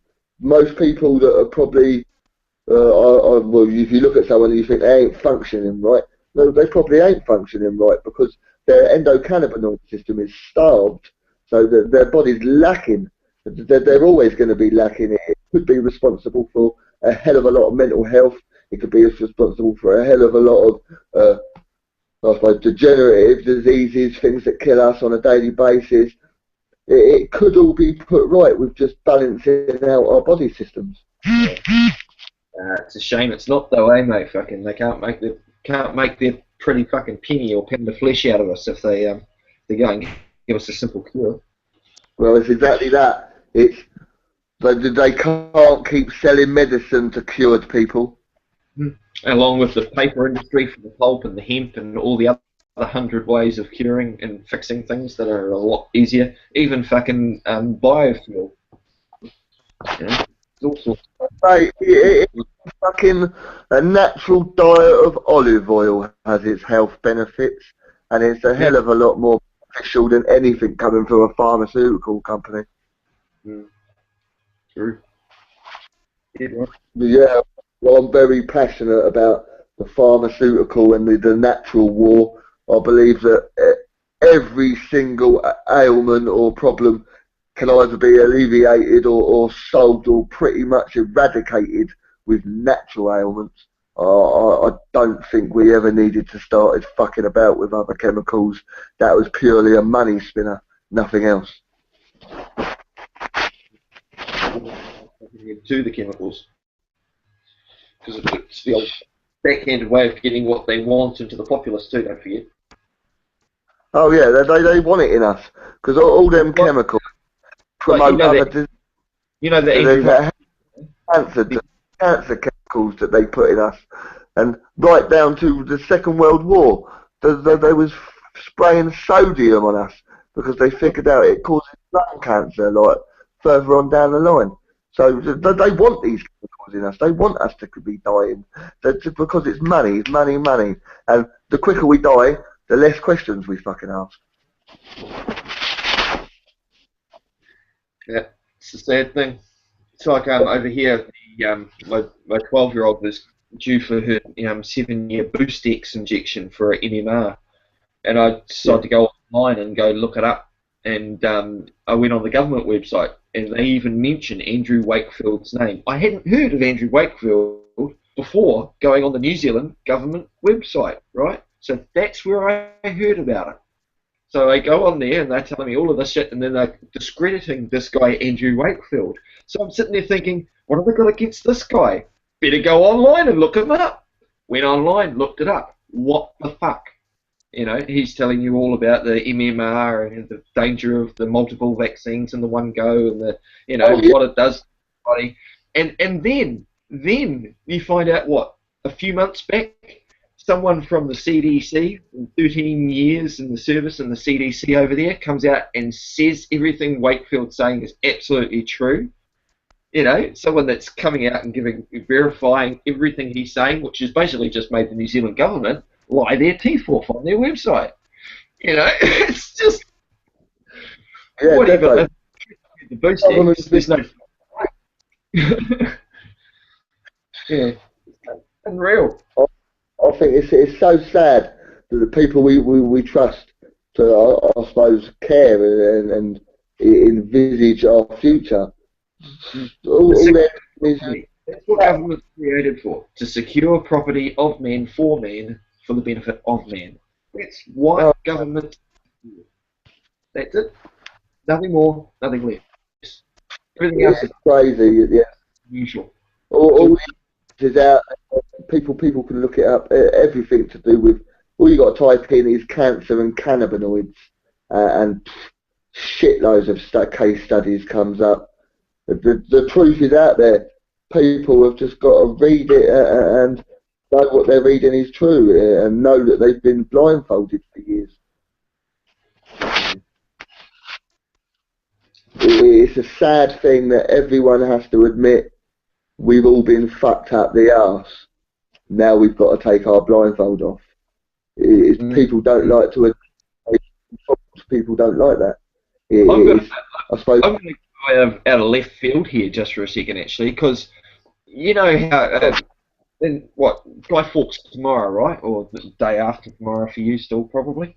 No, tomorrow. It's just turned the 4th, isn't it, over there? Yeah. So it's Guy Fawkes tomorrow.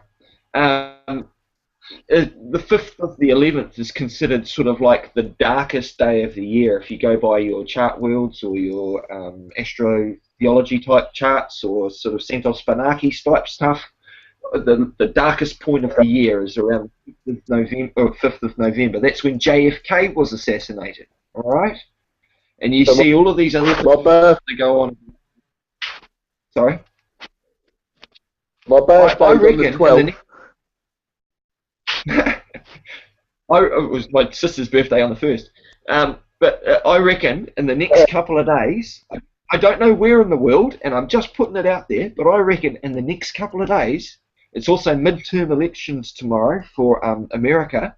You've got tomorrow in New Zealand, Prime Minister tomorrow going to decide whether or not to send New Zealand's army over to fight ISIS tomorrow. That's happening here in New Zealand. And you've got all of that UK legislation that's going to be settled about money tomorrow, right?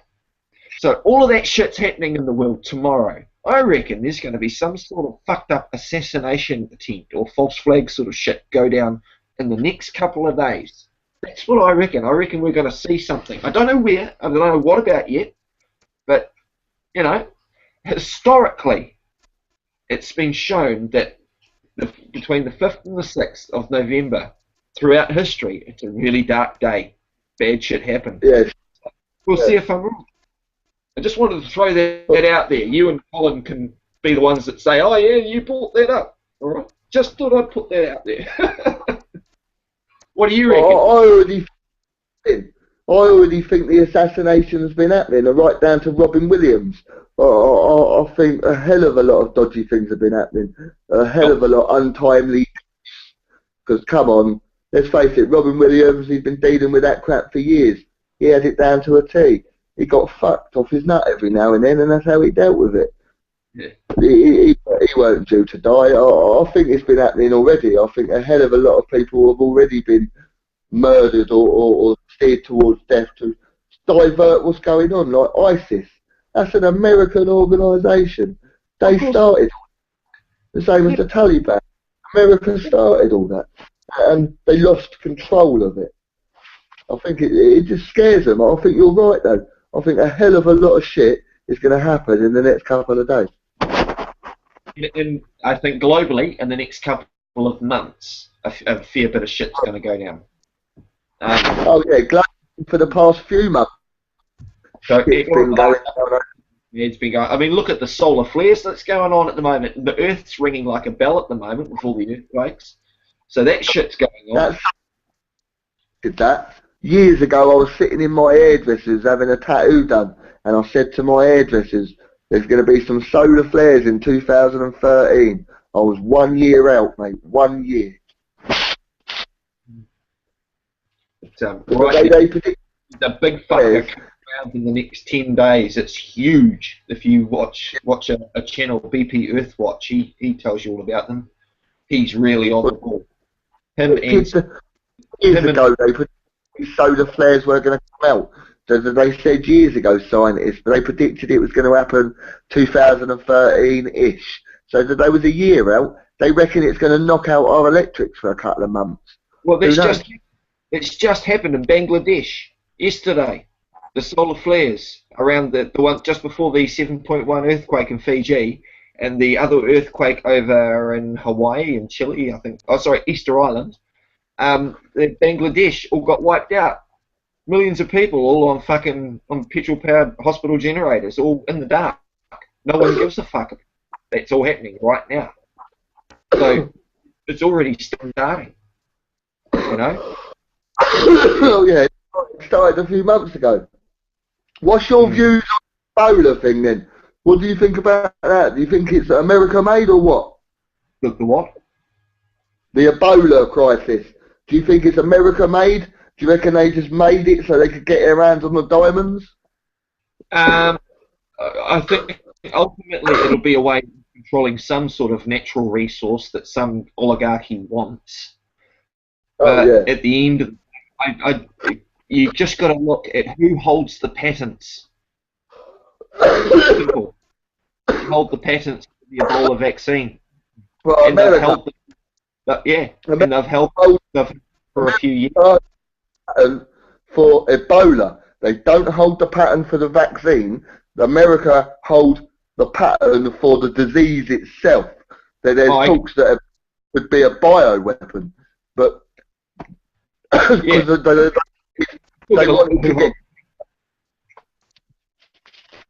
wanted to get troops on the ground. So maybe they set Ebola so they could get their troops. Boom, they got control of the diamond mines again. Do you know what I mean? It's funny that people from that part of the country, people from that part of the country. Police as well, wasn't it? Didn't the miners all gun down? Say that again? Didn't all those miners get gunned down by the authorities over there and by the gold miners that were striking a year or so ago? So they've been having no production. So yeah, of course they'll be Leone and all the rest wanting to get in there. I think they got eradicated. Yeah, I think they did. But I think that now that they've got control of the diamond mines, but there's loads of people over there that are saying only people that are treated by the Red Cross are getting infected with Ebola.